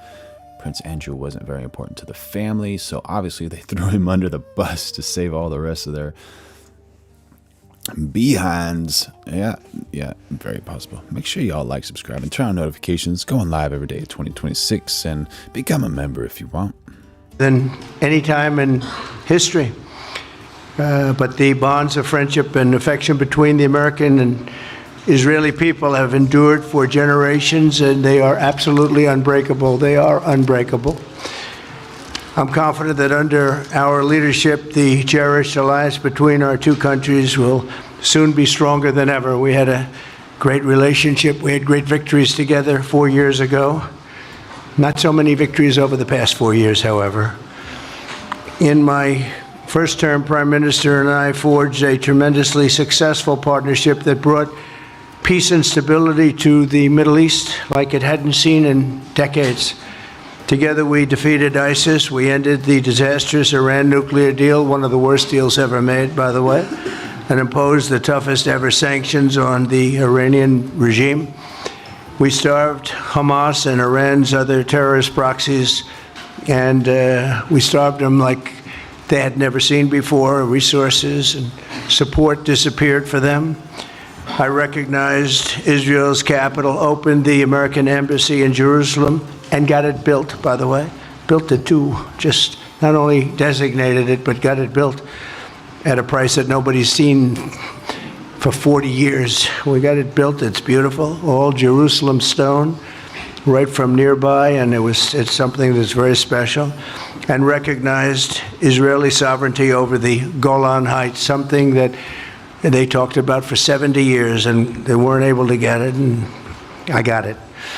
And with the historic Abraham Accord, something that was really an achievement that was, I think, going to become more and more important, because we achieved the most significant Middle East peace agreements in half a century, but the Abraham Accords in particular, and I really believe that many countries will soon be joining this amazing peace and economic development transaction. It really is a big economic development transaction. I think we're going to have a lot of people signing up very quickly. Unfortunately, for 4 years, nobody signed up. Nobody did anything for 4 years except in the negative. Unfortunately, the weakness and incompetence of those years, those past 4 years, the grave damage around the globe that was done, including in the Middle East, grave damage all over the globe. The horrors of October 7th would never have happened if I were president. The Ukraine and Russia disaster would never have happened if I were president. Over the past 16 months, Israel has endured a sustained, aggressive, and murderous assault on every front, but they fought back bravely. You see that, and you know that. What we have witnessed is an all-out attack on the very existence of a Jewish state in the Jewish homeland. The Israelis have stood strong and united in the face of an enemy that has kidnapped, tortured, raped, and slaughtered innocent men, women, children, and even little babies. I want to salute the Israeli people for meeting this trial with courage and determination and unflinching resolve. They have been strong. In our meetings today, the Prime Minister and I focused on the future, discussing how we can work together to ensure Hamas is eliminated and ultimately restore peace to a very troubled region. It's been troubled, but what's happened in the last 4 years has not been good. Quick update. The Abraham Accords are agreements that first brokered in 2020 under Donald Trump that normalized relations between Israel and several Arab countries like United Arab Emirates and Bahrain. What's happening now isn't a brand new deal. It's about expanding those agreements. The big shift is economic, more trade routes, energy deals, tech and investment partnerships, potential new countries joining. The reason it matters is it links Middle East economies closer together, reduces isolation between Israel and Arab states, could reshape global trade and energy flows. And what's the bottom line? It's less about war, more about money, infrastructure, and long-term regional alignment. And we're going live every day of 2026, so make sure y'all like, subscribe, and turn on those notifications. I want to thank Prime Minister Netanyahu for working closely with my transition team, the Special Envoy Steve Witkoff, who's here somewhere. Steve? Stand up, Steve, please. What a job you've done. What a good job you've done. Proud of you.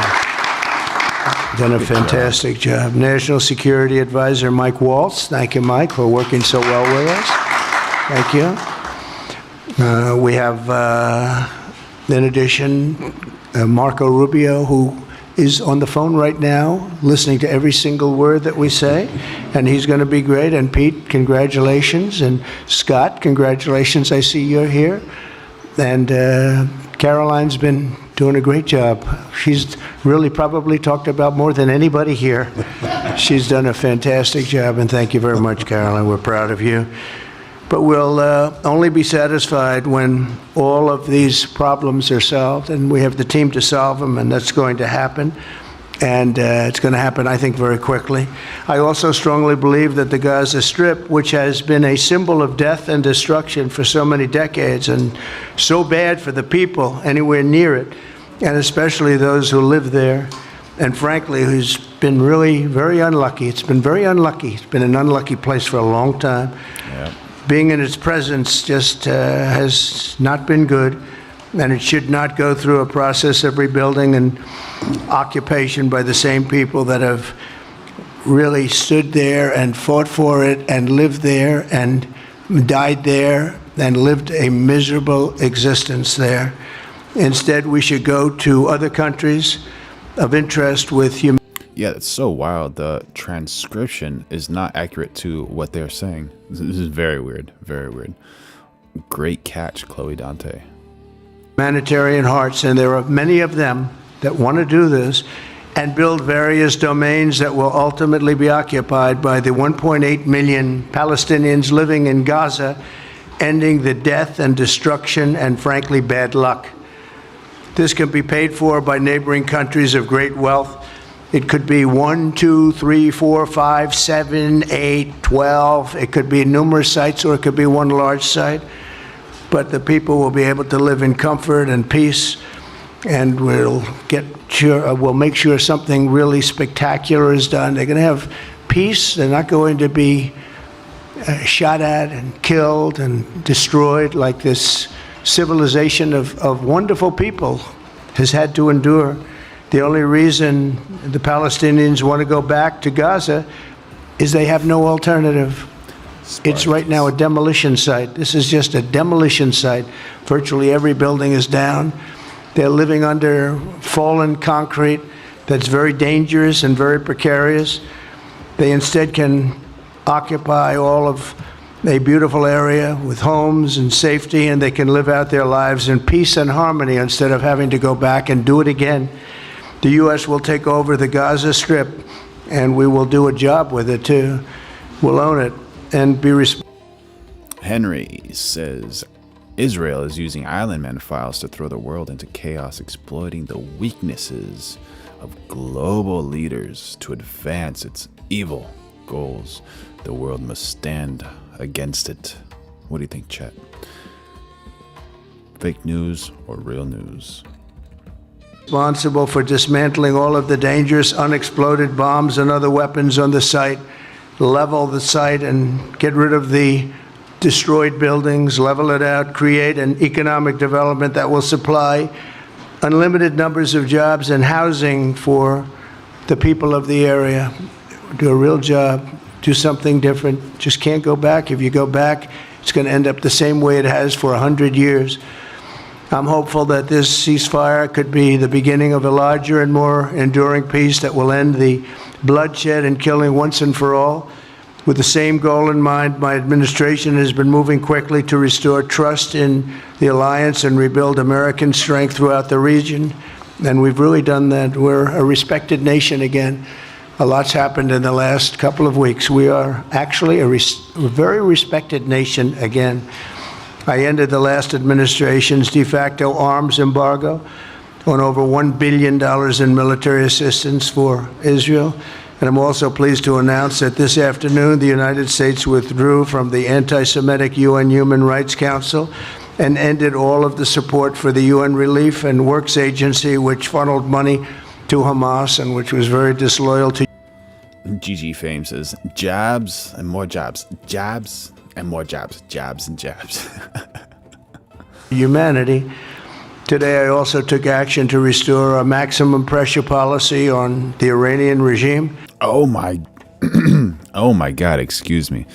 Veronica, get over here. Captain Blackbird has donated $6. Thanks for allowing free speech.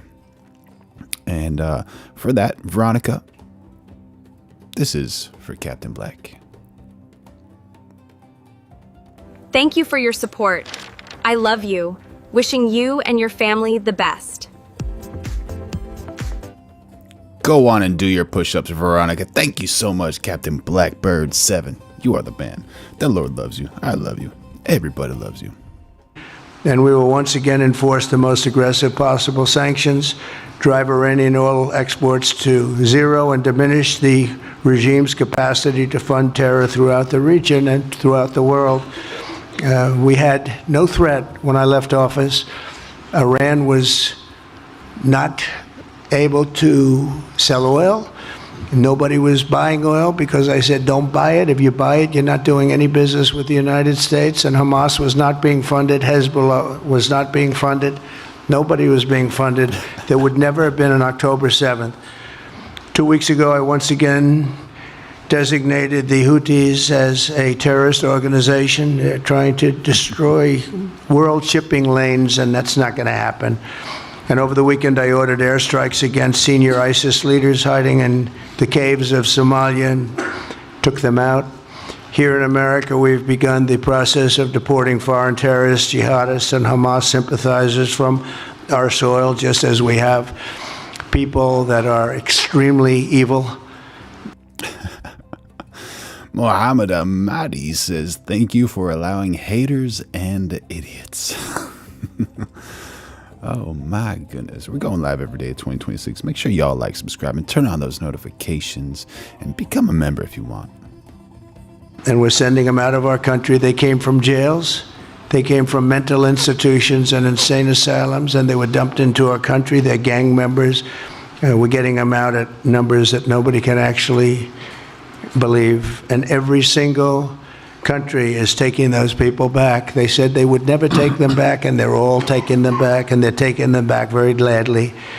And I recently signed an executive order combating the vile wave of anti-Semitism that we've seen in the aftermath of the October 7th attacks. Together, America and Israel will renew the optimism that shined so brightly just 4 years ago. It was really a bright, beautiful light. We will restore calm and stability to the region and expand prosperity, opportunity, and hope to our nations and for all people of the Middle East, including the Arab and Muslim nations. Very important. We want the Arab and Muslim nations to have peace and have tranquility and have great lives. I'd like to now invite Prime Minister Netanyahu to say a few words, and we'll take some questions afterwards. Thank you very much. Well, before you do that, President Trump, I got to show a picture of something. And this is just for slag story times. Happy for you to jump into the chat, buddy.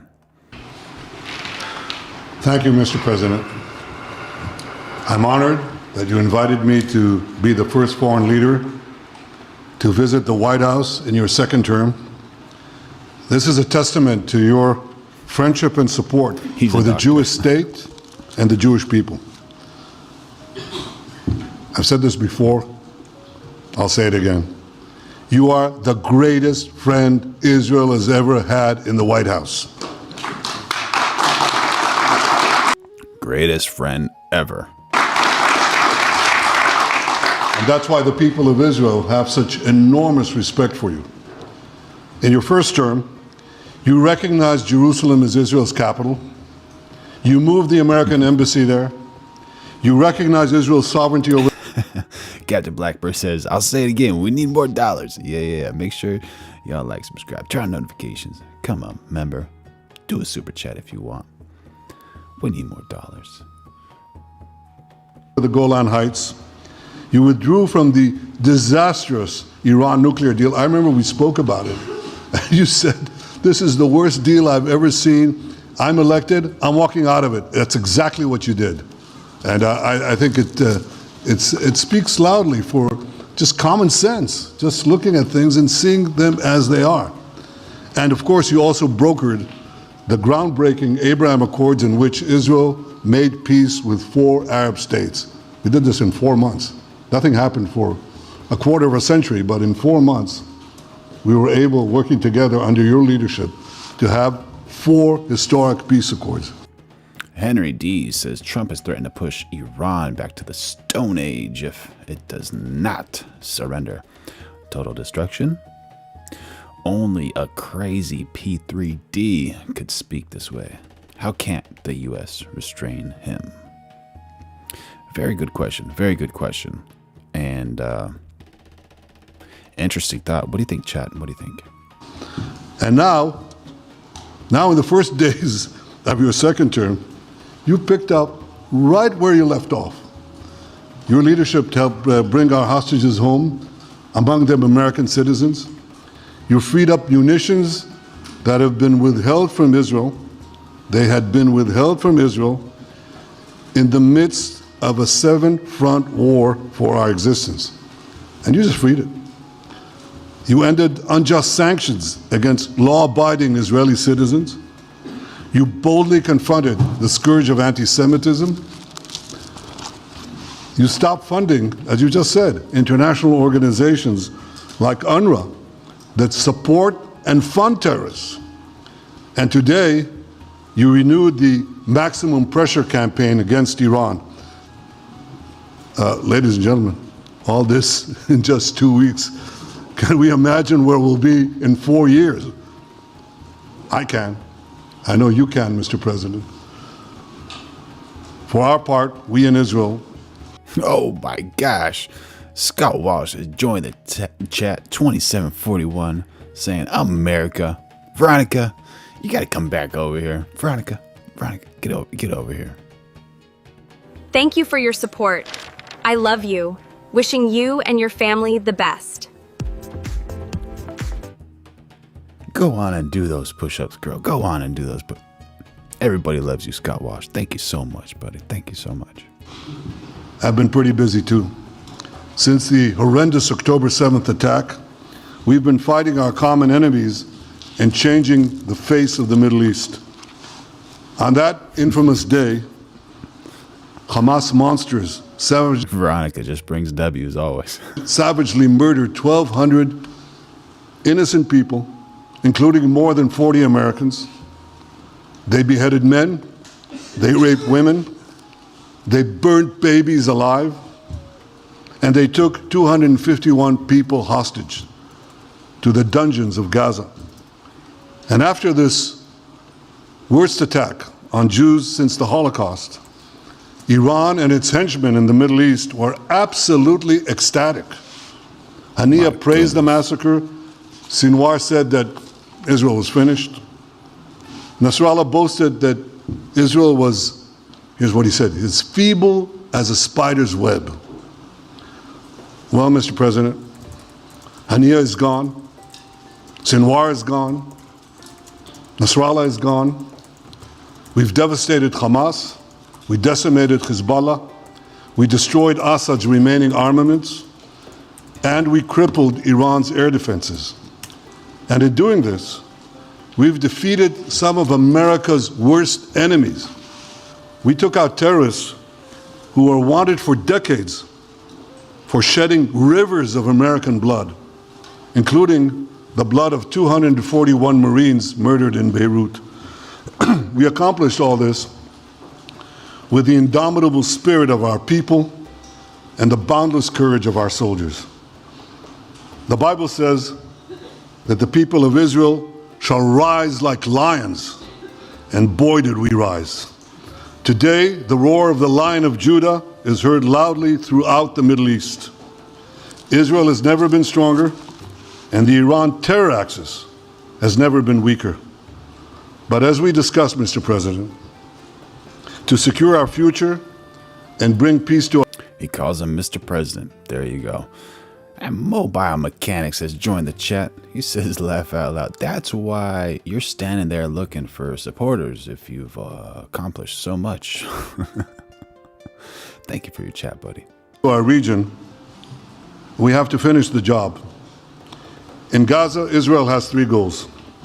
Destroy Hamas's military and governing capabilities, secure the release of all of our hostages, and ensure that Gaza never again poses a threat to Israel. I believe, Mr. President, that your willingness to puncture conventional thinking that has failed time and time and time again, your willingness to think outside the box with fresh ideas will help us achieve all these goals. And I've seen you do this many times.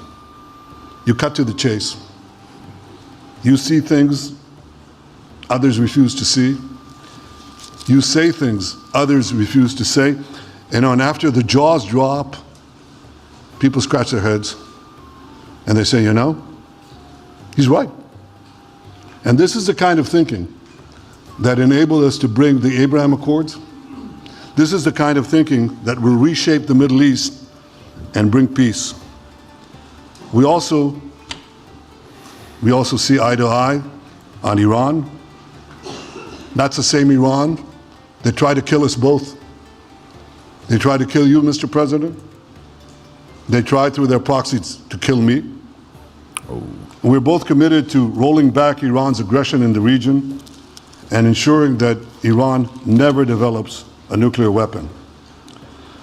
Mr. President, ladies and gentlemen, Israel will end the war by winning the war. Israel's victory will be America's victory. We will not only win the war, working together, we will win the peace. With your leadership, Mr. President, and our partnership, I believe that we will forge a brilliant future for our region and bring our great alliance to even greater heights. What did I miss, Just Will? What did I miss? What did I miss? Did I miss something? Thank you. Thank you very much, baby. Very nice. Thank you. And JD Vance, everybody. JD, please, Vice President, stand up. He's been doing a good job. He's been working very hard on all things, but this in particular. We'll take some questions, please. Yes, ma'am. Go ahead, please. Go ahead. Yeah. How you doing, Sandy? Happy to have you here. Go ahead. Mr. President, can a normalization deal with Saudi Arabia be achieved without All Def Lep says clap, clap. the acknowledgement of a Palestinian state? That question for you too, Mr. Prime Minister. And Mr. President, given what you've said about Gaza, did the U.S. send troops to help secure the security vacuum? So Saudi Arabia is going to be very helpful, and they have been very helpful. They want peace in the Middle East. It's very simple. We know their leader and their leaders very well. They're wonderful people, and they want peace in the Middle East. As far as Gaza is concerned, we'll do what is necessary. If it's necessary, we'll do that. We're going to take over that peace, and we're going to develop it, create thousands and thousands of jobs, and it'll be something that the entire Middle East can be very proud of.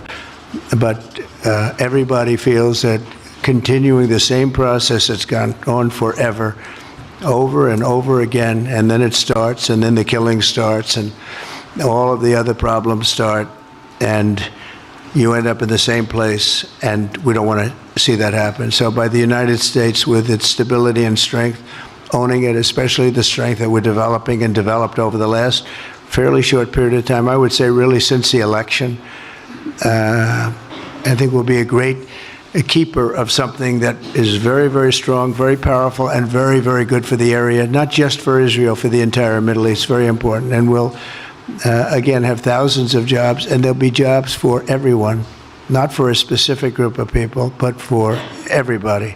Okay, please. I think peace between Israel and Saudi Arabia is not only feasible, I think it's going to happen. I think if we had another Justin McCall, 3 hours. Half a year? 3 hours ago. Make sure y'all like, subscribe, turn on those notifications. We're going live every day at 2026. And join, become a member. And also, if you want to throw in a super chat, that's always appreciated. In your first term, it would have already happened. True. Many, many more. I agree. Many more nations. Captain Blackbird 7, good to see you. Thank you so much. Have a good day, buddy. I think you can't prejudge and pre-guess how we'll achieve it, but I'm committed to achieving it, and I know the President is committed to achieving it, and I think the Saudi leadership is interested to achieve it. So we'll give it a good shot, and I think we'll succeed. Yeah, please, go ahead. First of all, President Trump, did you hear from Prime Minister Netanyahu at your meeting guarantees that the ceasefire will hold, including phase 2? And Prime Minister Netanyahu refused to you.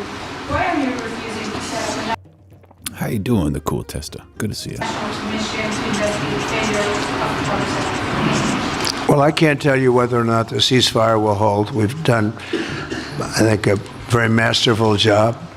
We weren't helped very much by the Biden administration, I can tell you that. But we've gotten quite a few hostages out. We're going to get more out. But we're dealing with very complex people. And we are going to see whether or not it holds. We certainly want to have more come out. They've come out damaged in many ways, very damaged people. But they're going to get better, and they're going to be strong, and they're going to have a good life. And we hope to get as many as possible out. Whether or not it holds, I don't know. We hope. All right. Nair 420 says Revelation 2:9 is part of Jesus' message to the church in Smyrna, acknowledging their suffering, poverty, and spiritual wealth. I know thy works, and tribulation and poverty, but thou art rich, and I know the blasphemy of them which say they are Jews, and are not, but are the synagogue of Satan. My goodness, what a strong one, what a strong one. Make sure y'all like, subscribe, and turn on those notifications. We're going live every single day of 2026, and go ahead and become a member if you want, and throw in a super chat if you want. All right. Hope it holds. We hope it holds. I think that at the appropriate time, which I think... We got Donnell joining the chat. He says liberals love slave owners because they are racist. Will enable us to really investigate what happens, what were the causes of the failures, by an independent commission that will be accepted by... Barry has joined the chat, y'all. By the majority of the people. We don't want it accepted by one half of the people and not the other. I think we should have it, and we should find out exactly what happened. I'm insisting on it. And believe me, it'll surprise a lot of people when it happens. Kelly, go ahead, please. President, you are outlining something that is really quite striking tonight. You are talking about...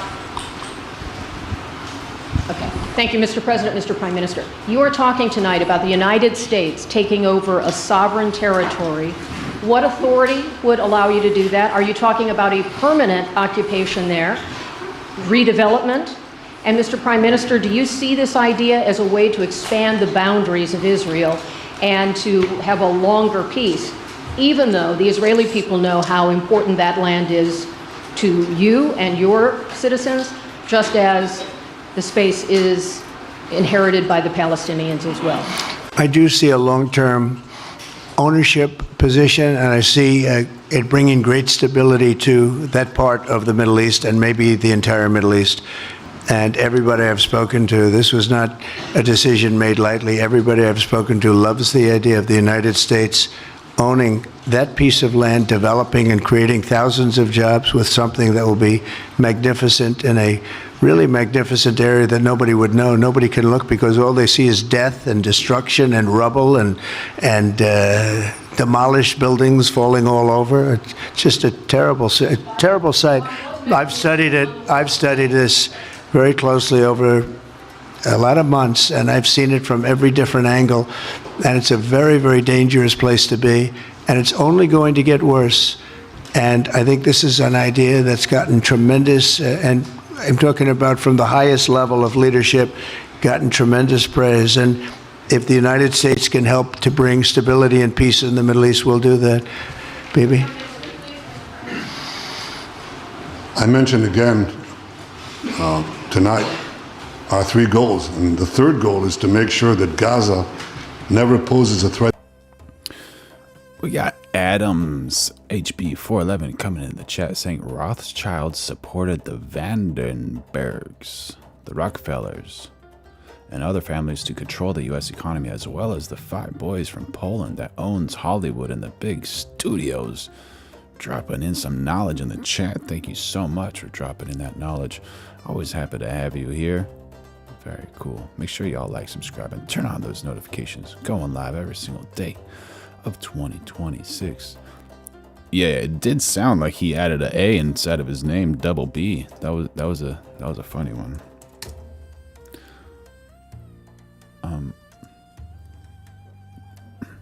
Shall we see what Candace is up to?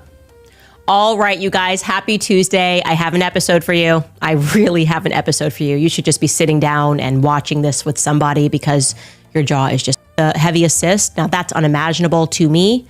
Similarly, Justin Strife did not write his own speech for the memorial. I'm told the broader point, though. You got to write your own speech for a memorial, right? For me, is that whenever I hear Erica discussing the Lord, as she typically says, it makes my skin crawl. It's not how I feel when I'm speaking about God with other people. There's something about the manner in which she says it that makes... Is she acting a little bit more sensitive than normal, or what do you guys think? What do you guys think? My skin crawl. Just like many of the troubled pastors that she has decided to partner with and to work with, despite the many troubling allegations against them. Which brings us to some shock. Dono64 says, I hope she runs for president one day.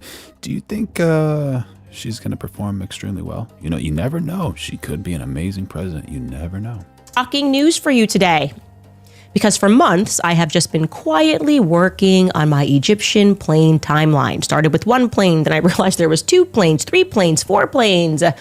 Never paying attention to the noise, right? I rather early realized a bizarre pattern that appeared to me at first, at second, and at third glance. I went, why do I feel like I'm looking at trafficking of some description? Man. I don't know if it's drugs, I don't know if it's weapons, but this seems to me to be a very interesting pattern. Is product moving into the United States? Is it moving out of the United States? That's what I saw just when I looked through it myself. Very quickly. I told you I was very good at pattern recognition. Do not sleep on me when it comes to putting together a puzzle or a pattern. I'm gifted. And I was just sort of noticing how the planes, foremost, were stopping over in states and cities with military bases. And more crucially, after Mikey McCoy becomes the chief of staff in January of 2024, Charlie, suddenly his schedule is beginning to mirror these Egyptian planes. Did you guys see this picture? Is that real? Not real. You got Donnie over here, a sales manager. You got a man trying to buy a car over here. You got Don's Auto Emporium. Deal of a lifetime. Now, prior to Mikey McCoy's appointment, because I had to go back further, Live the Dream says she's deeply anti-democratic, authoritarian, and a liberal. Very, very wild. Very wild. We have a few different views on how good Candace Owens would perform as president. We got Adesola Funmiliayo saying she's the best. Wandery said Martin Luther King didn't write that I have a dream BS either. And 2023, because that's when Turning Point USA Faith actually begins, these planes seemed to be tracking Turning Point Faith events more broadly. But once Mikey McCoy is announced the chief of staff in January of 2024, again, it seems like suddenly Charlie is just doing a lot in Kansas. AC says fake as foo. Okay. And in Nebraska and in Missouri, crossing with these planes. I couldn't state it definitively that I felt like I was looking at trafficking, but I trust my instincts. And my instincts only grew stronger when Erica had the complete wrong reaction, or rather no reaction or concern or even mild interest in a foreign plane, 2 foreign planes that departed just before and just after her husband's assassination. It's like she didn't know how to play the parts of a human being, right? Hey, Erica, you should be concerned. Even if it turns out to be nothing, you should want to know more about those foreign planes. Like, you should be calling Joe Kent, right? Being like, oh, do you know, who was on these planes, actually, just to make sure, rule that out. No. She wanted to make jokes about the Egyptian planes. She doesn't want the public looking at the Egyptian planes.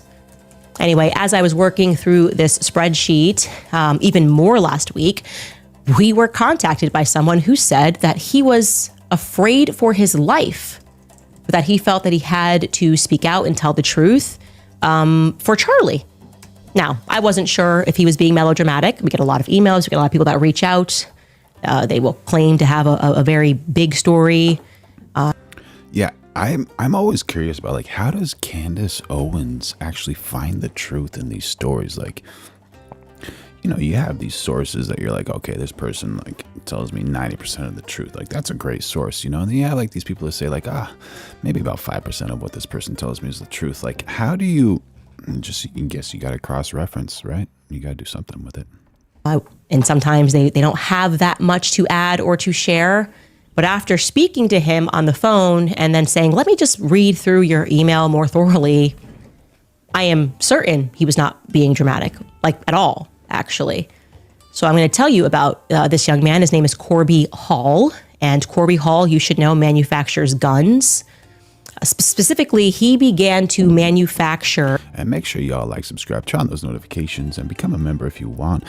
Throw in a super chat too if you want. We're going live every single day of 2026. A specific gun which I'm going to tell you more about, that a Turning Point Faith-affiliated pastor named Victor Marx was interested in owning. He wanted to purchase his company. Now, like many of the affiliated pastors with Turning Point Faith, he also happens to be a Marine veteran. He is currently, you should know, running for governor of Colorado.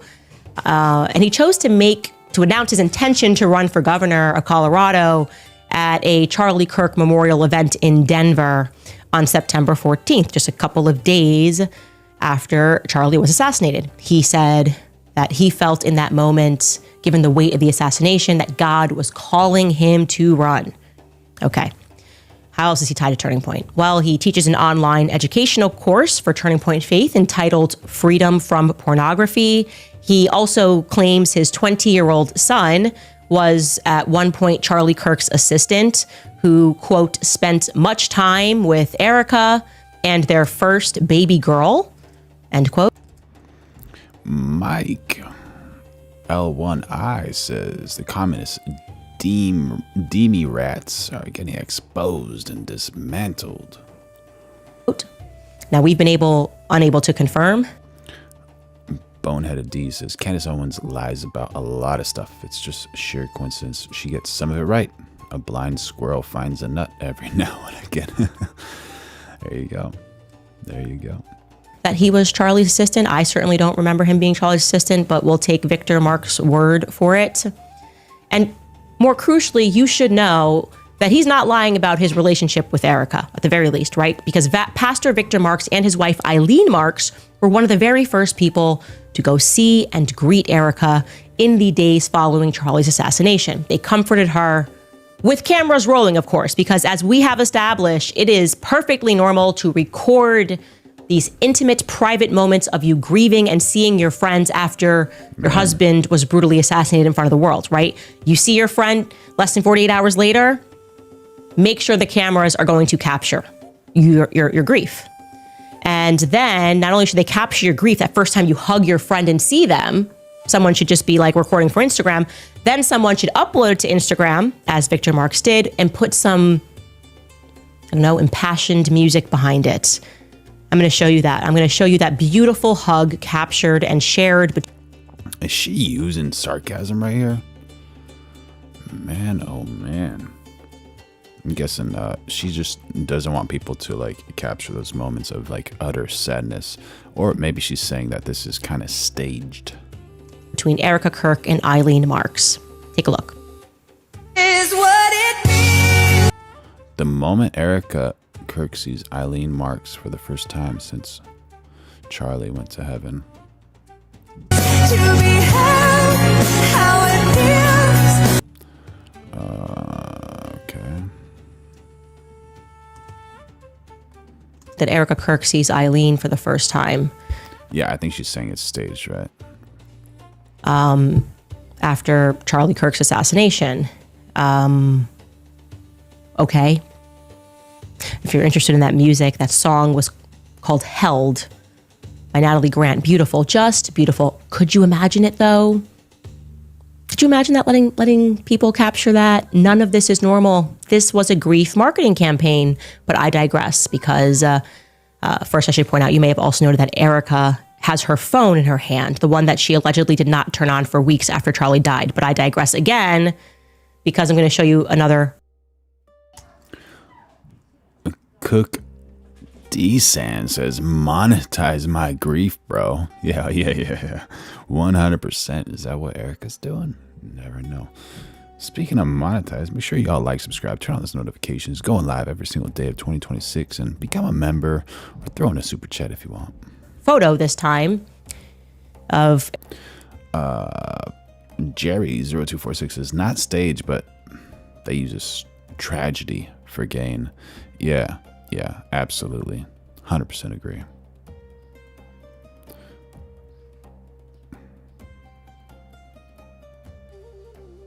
Erica being comforted by her dear friend Victor Marx in the building that she lives in. Again, we are like 72 hours after Charlie's death. She is in her own personal space. For some reason, they just felt like Lone Wolf and Cub has joined the chat. He says, can she get out of Erica's cookie? Let me read your fortune. What is in your fortune cookie? Photography was welcomed.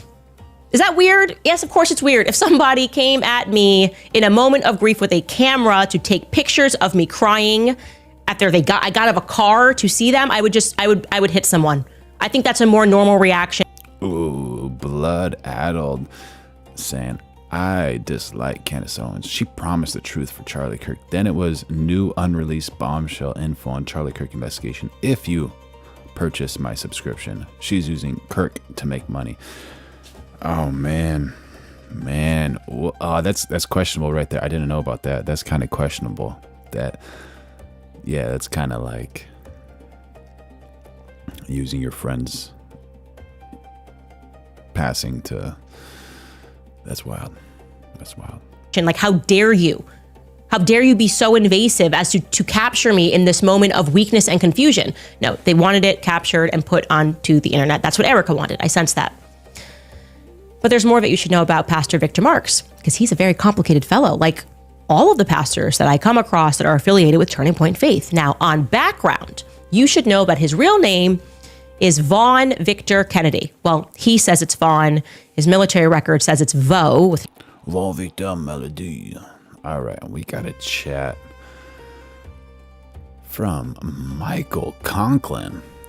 Exodus 22:24 commands the protection of widows and orphans, forbidding their exploitation. What? This is fitting. Absolutely.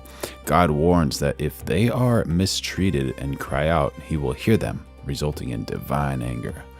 The death of the oppressor by the sword, and their own wives and children becoming widows and orphans. That's very, very nice. So I'm guessing with this, commanding the protection of widows and orphans, forbidding their exploitation. So, yeah. More protection for Erica Kirk and her children, right? Wild. Thank you for the chat. Very, very helpful and thoughtful. Michael Conklin. Happy to have you here, buddy. Make sure y'all like, subscribe, and turn on those notifications. Going live every day at 2026. And become a member if you want. No N at the end, but we'll say Vaughn Victor Kennedy. Now, by the time he was 17, he had lived in 17 homes and attended 14 schools. He was involved with drugs, fights, and theft in high school. He regularly tells the story about the abuse that he endured at the hands of his stepfather, a man that he refers to as Mr. K. But his stepfather's real name was Glois Dean Kennedy. And his stepfather served in the army and did counterintelligence. And thereafter, he ran an international drug smuggling ring out of Jamaica, for which he eventually pled guilty and was convicted of conspiracy in 1987 for attempting to import 1,400 pounds of marijuana from Jamaica. Wild. And Blood Addled said she is locking in her words bombshell info behind paywalls. If she cared for the truth, it would be free. Yeah, absolutely. Absolutely. That's true. Yeah. So like my memberships, I help people with certain things, audio, video, AI, a bunch of things, but I'm not really like locking in a passing of someone to, yeah, I see what you're saying, man. That's wild. That's wild. But to each their own, like, would Charlie Kirk want that? Like, maybe Charlie Kirk's like, you know what? Go on and make your money, girl. Put all my info behind your paywall. What do you think, chat? Jamaica. Also charges which included money laundering, aiding and abetting. He was sentenced to 14 years in prison. Okay. Now, Victor's brother, Mike Kennedy, who would go on to become an attorney, also pled guilty as the co-conspirator in that drug trafficking ring. He took a plea deal, so he only... Miko UK 61 has joined the chat saying, Erica Kirk is the grifter, some widow, Black Widow more like, with a hashtag before Black Widow. My served goodness, a year. My goodness. Define grifter.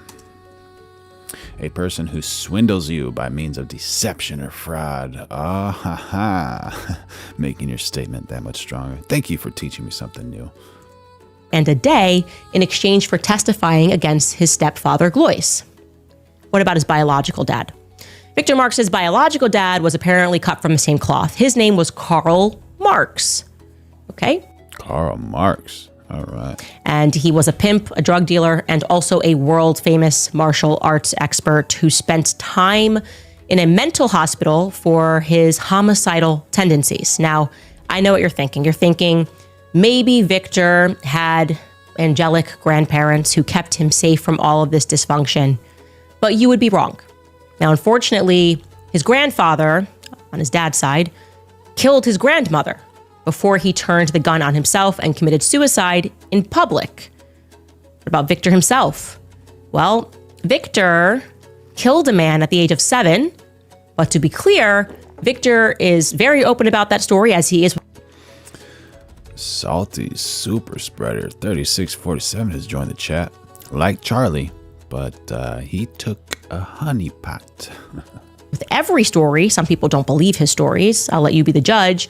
And he makes it clear that his stepfather made him do it in a moment of terrifying abuse. And I will let you hear Victor in his own words tell that story. Take a listen. When we walked in, there was another fella in this little wooden house. There was a hole cut through the wood floor. You don't run, you don't tell, because there's no way out. You don't have any control of your life, so you just do. And I hear them discussing, and this guy says, I don't want to do this anymore. I thought, this is the day he's just going to kill me. And I heard my stepfather tell him, oh, it's okay. When the guy kind of relaxed, my stepfather punched him, bam, knocked him unconscious, drug him to the hole in the floor, sat him up on his knees, handcuffed him, and then he pulled out a pistol. And he said, come here, boy. You're going to shoot this man. I remember standing behind him, and he placed the pistol in my hand. It was just like, I can't. My stepfather, he put one hand on my wrist, and he put his finger over my trigger finger, and then he pushed, and I pulled, and I shot the guy in his head, and it killed him. I remember he slumped over. He wiped his hand on the blood on the wood floor, and he slapped it in my face and mouth, like they do when you kill your first deer. And he said, boy, that's your first kill of a man. Now, to Speaking of Salty Spreader 3647, have you seen this image? be clear, the part that you didn't hear is he says that his dad invited this man over to abuse him, and then the man couldn't do it, so then he killed him. But then right after the story, when he slaps him in the face, he says that's the last time his stepfather ever abused him. So that ended the abuse from his stepfather. What about that one? What about that one?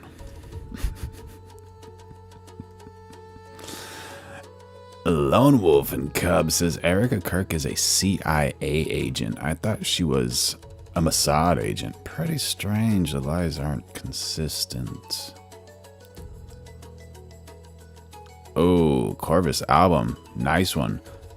Hey, Dougie, look up how much money Trump has made in the past year. Now, in case you're wondering what happened to the body of that guy, Victor says that they dug up, put it under the house. They went somewhere, dug it up, put it in a backyard somewhere. Anyone in the chat want to guess how much money Mr. Donald Trump made in the last year? So as of early 2026 reports estimate Donald Trump and his family made between 1.4 billion and over 3 billion in personal profit since he returned to office January 25, largely driven by cryptocurrency ventures, international licensing deals, and his media company. A New York Times analysis reported 1.4 billion in personal profit with his first year of his term. Okay. But 40 years later, he had a guilty conscience about it, obviously when he was an adult, and he walked into a police station and told the police they had killed this guy and kind of buried him in the backyard. We got breaking news by Lone Wolf and Cub. This just came out. Xi is actually the father of Eric and Kirk and Candace Owens.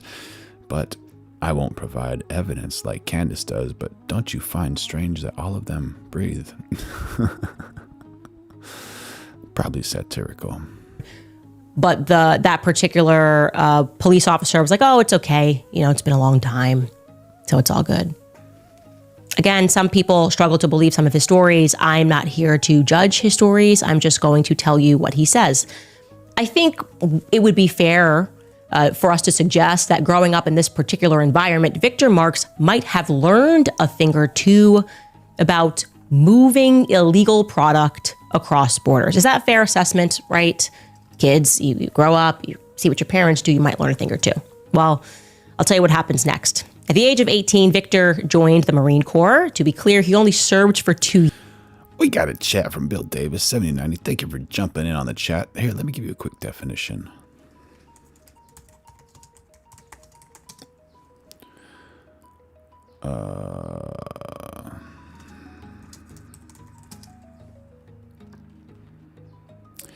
In politics, a honeypot or honey trap refers to an espionage tactic where a romantic or sexual relationship is fabricated to compromise a target, extract classified information, or gain influence over them.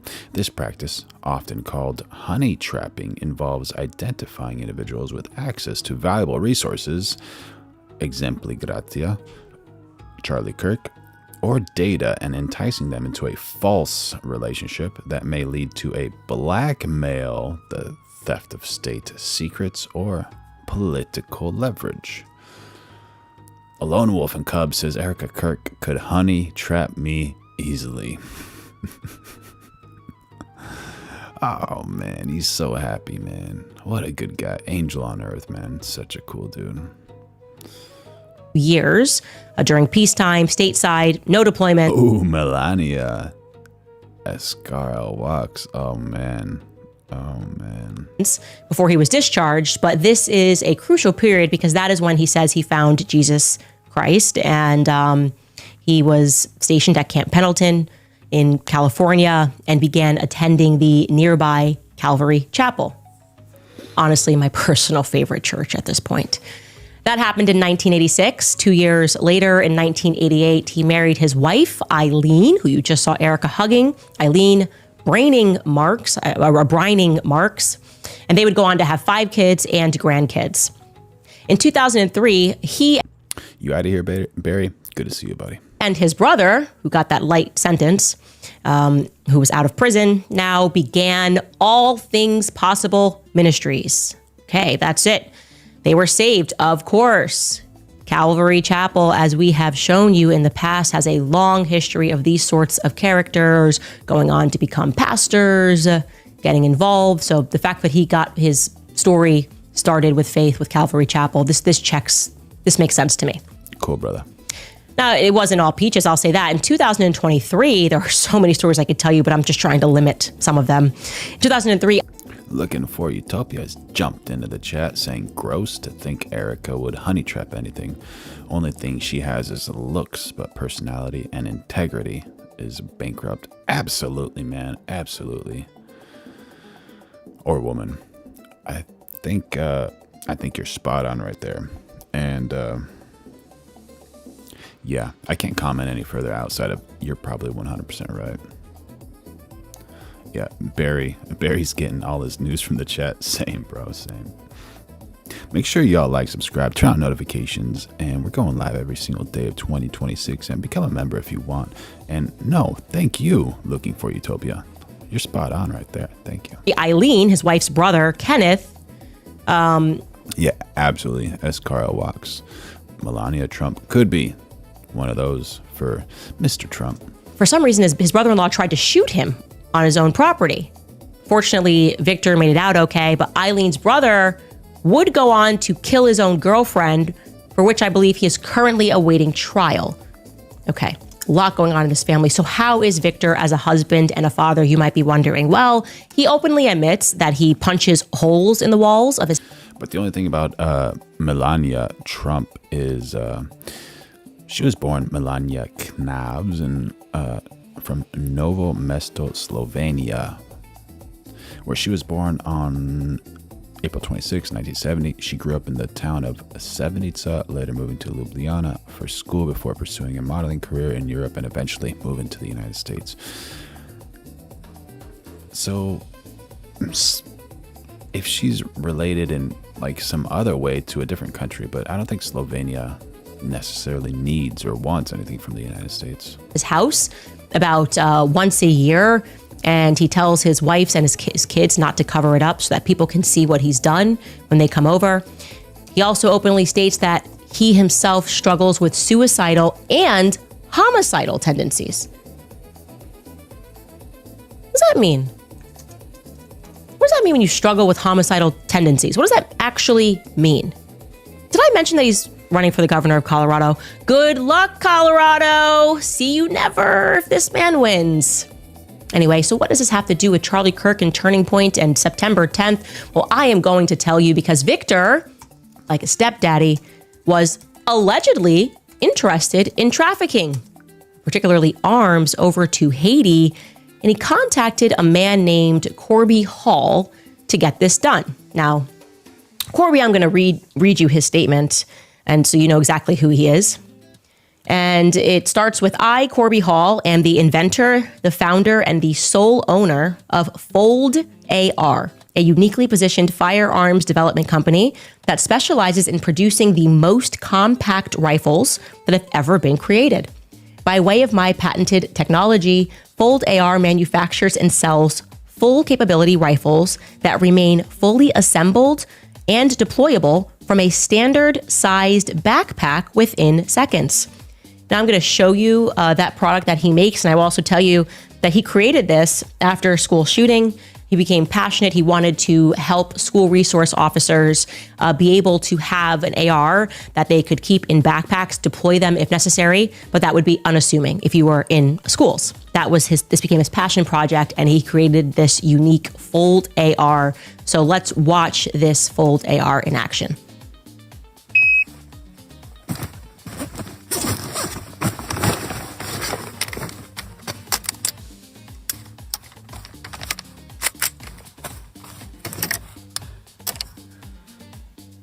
Okay. That was about 17 seconds before, getting it ready to strike.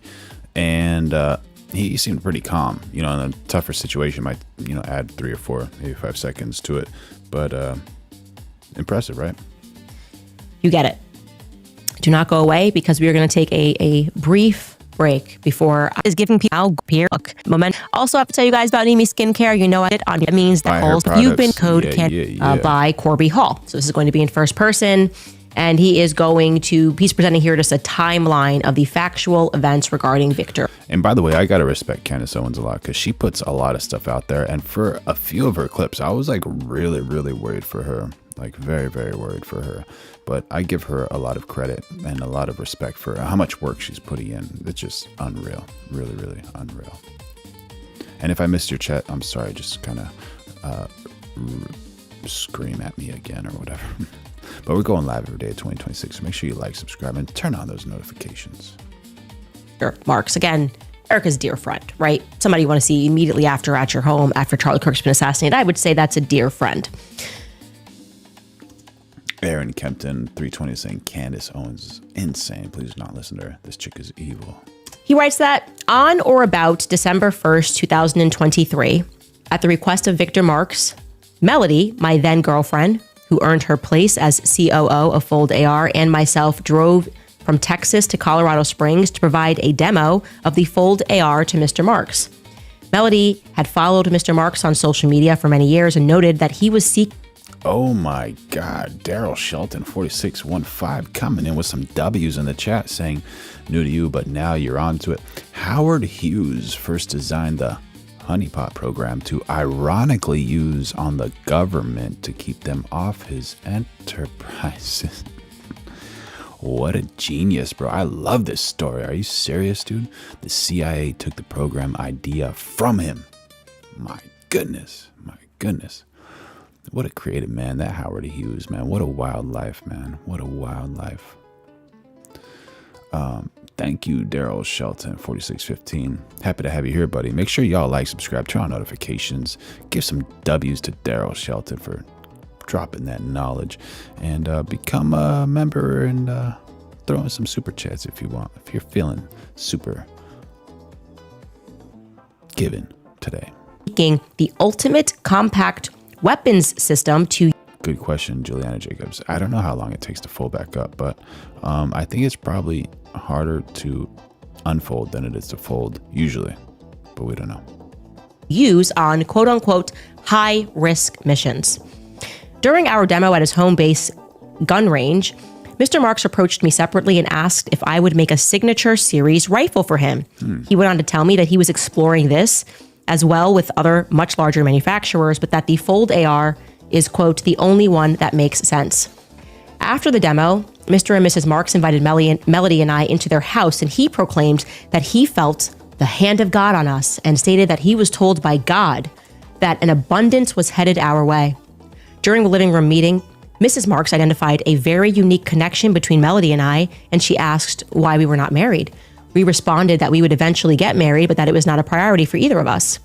From this point, Mr. and Mrs. Marx began asking personal and religious questions. The responses led into how the Fold AR came into existence, resulting in me explaining the story of how, at 16 years old, I was briefly falsely identified as a person of interest in the Columbine massacre in 1999 by certain investigative agents. Once this was revealed, Mr. and Mrs. Marx went into another room for a few minutes. When they returned, Mr. Marx stated, and Mrs. Marx affirmed, that she had had a dream and a vision the night before, that they would be a part of a greater mission to protect children. And with the revealing of the story, it became obvious that the mission would be to help us to get the Fold AR on the backs of school resource officers around the country. Melody and I were in agreement with the Marxist conclusion that God was doing something significant, as the coincidences were too powerful to ignore. Mr. Mark then performed what he described as a retooling prayer on both Melody and myself, which is a whole different topic, worth further discussion separately. Now, he did send that retooling prayer over to me, and I do want to let you know that Victor Marx, effectively what he does is he pretends that he is going to summon and then extract information from demons that are inside of you. Don't know how he became qualified to do that. He tells you that he needs you to kneel in a circle. He says the patterns actually parallel practices that are found in occult ritual frameworks. He then confronts the demons in these prayer setups, and he demands that the demons tell them the truth about what God is trying to tell the person. So he commands the demons to tell them what God wants. Wow, that gives demons a lot of power. The demons are telling you. Kurt Clausen dropping some W's in the chat. Thanks for having Shy on the cast. What God wants. Anyway, I digress. Following our initial meeting with the Marxes, we released the Victor Marx signature series rifle at the SHOT Show in 2024. The Marx participated in the release, attending our show booth for several hours each of the 4 days of the show. On January 24th, 2024, Mr. Marx married Melody and I in his hotel room with several of our industry friends present. Some months later, Mr. Marx went on Sebastian Gorka's America First show with Melody to discuss the Fold AR and Victor's mission to put a Fold AR on the back of every school resource officer in America. While their All Things Possible Ministries did purchase 5 Fold AR weapon systems for Lindale High School in Texas, no further participation from their ministries was ever made or offered without explanation. In the late fall of 2024, Mr. Marx flew into the airport in Henderson, Texas, to tour the Fold AR facilities. During this time, Mr. Marx stated to me that he needed 50 rifles for a mission to Haiti, where he would drop off and leave the firearms. Delta November 207 says Trump paid $22,000 for Melania. My goodness. Got any data to back that up? That's hilarious, dude. I responded that it would constitute illegal exporting to do that, so I couldn't help him. And I advised him to not do it with any. Oh, guys, I gotta restart the stream, so make sure y'all like, subscribe, turn on notifications. We're going live every single day of 2026. And I love you. The Lord loves you. If anyone creates any hate, just let that hate roll off the back of you like water does off of a duck's back. And we'll see you soon.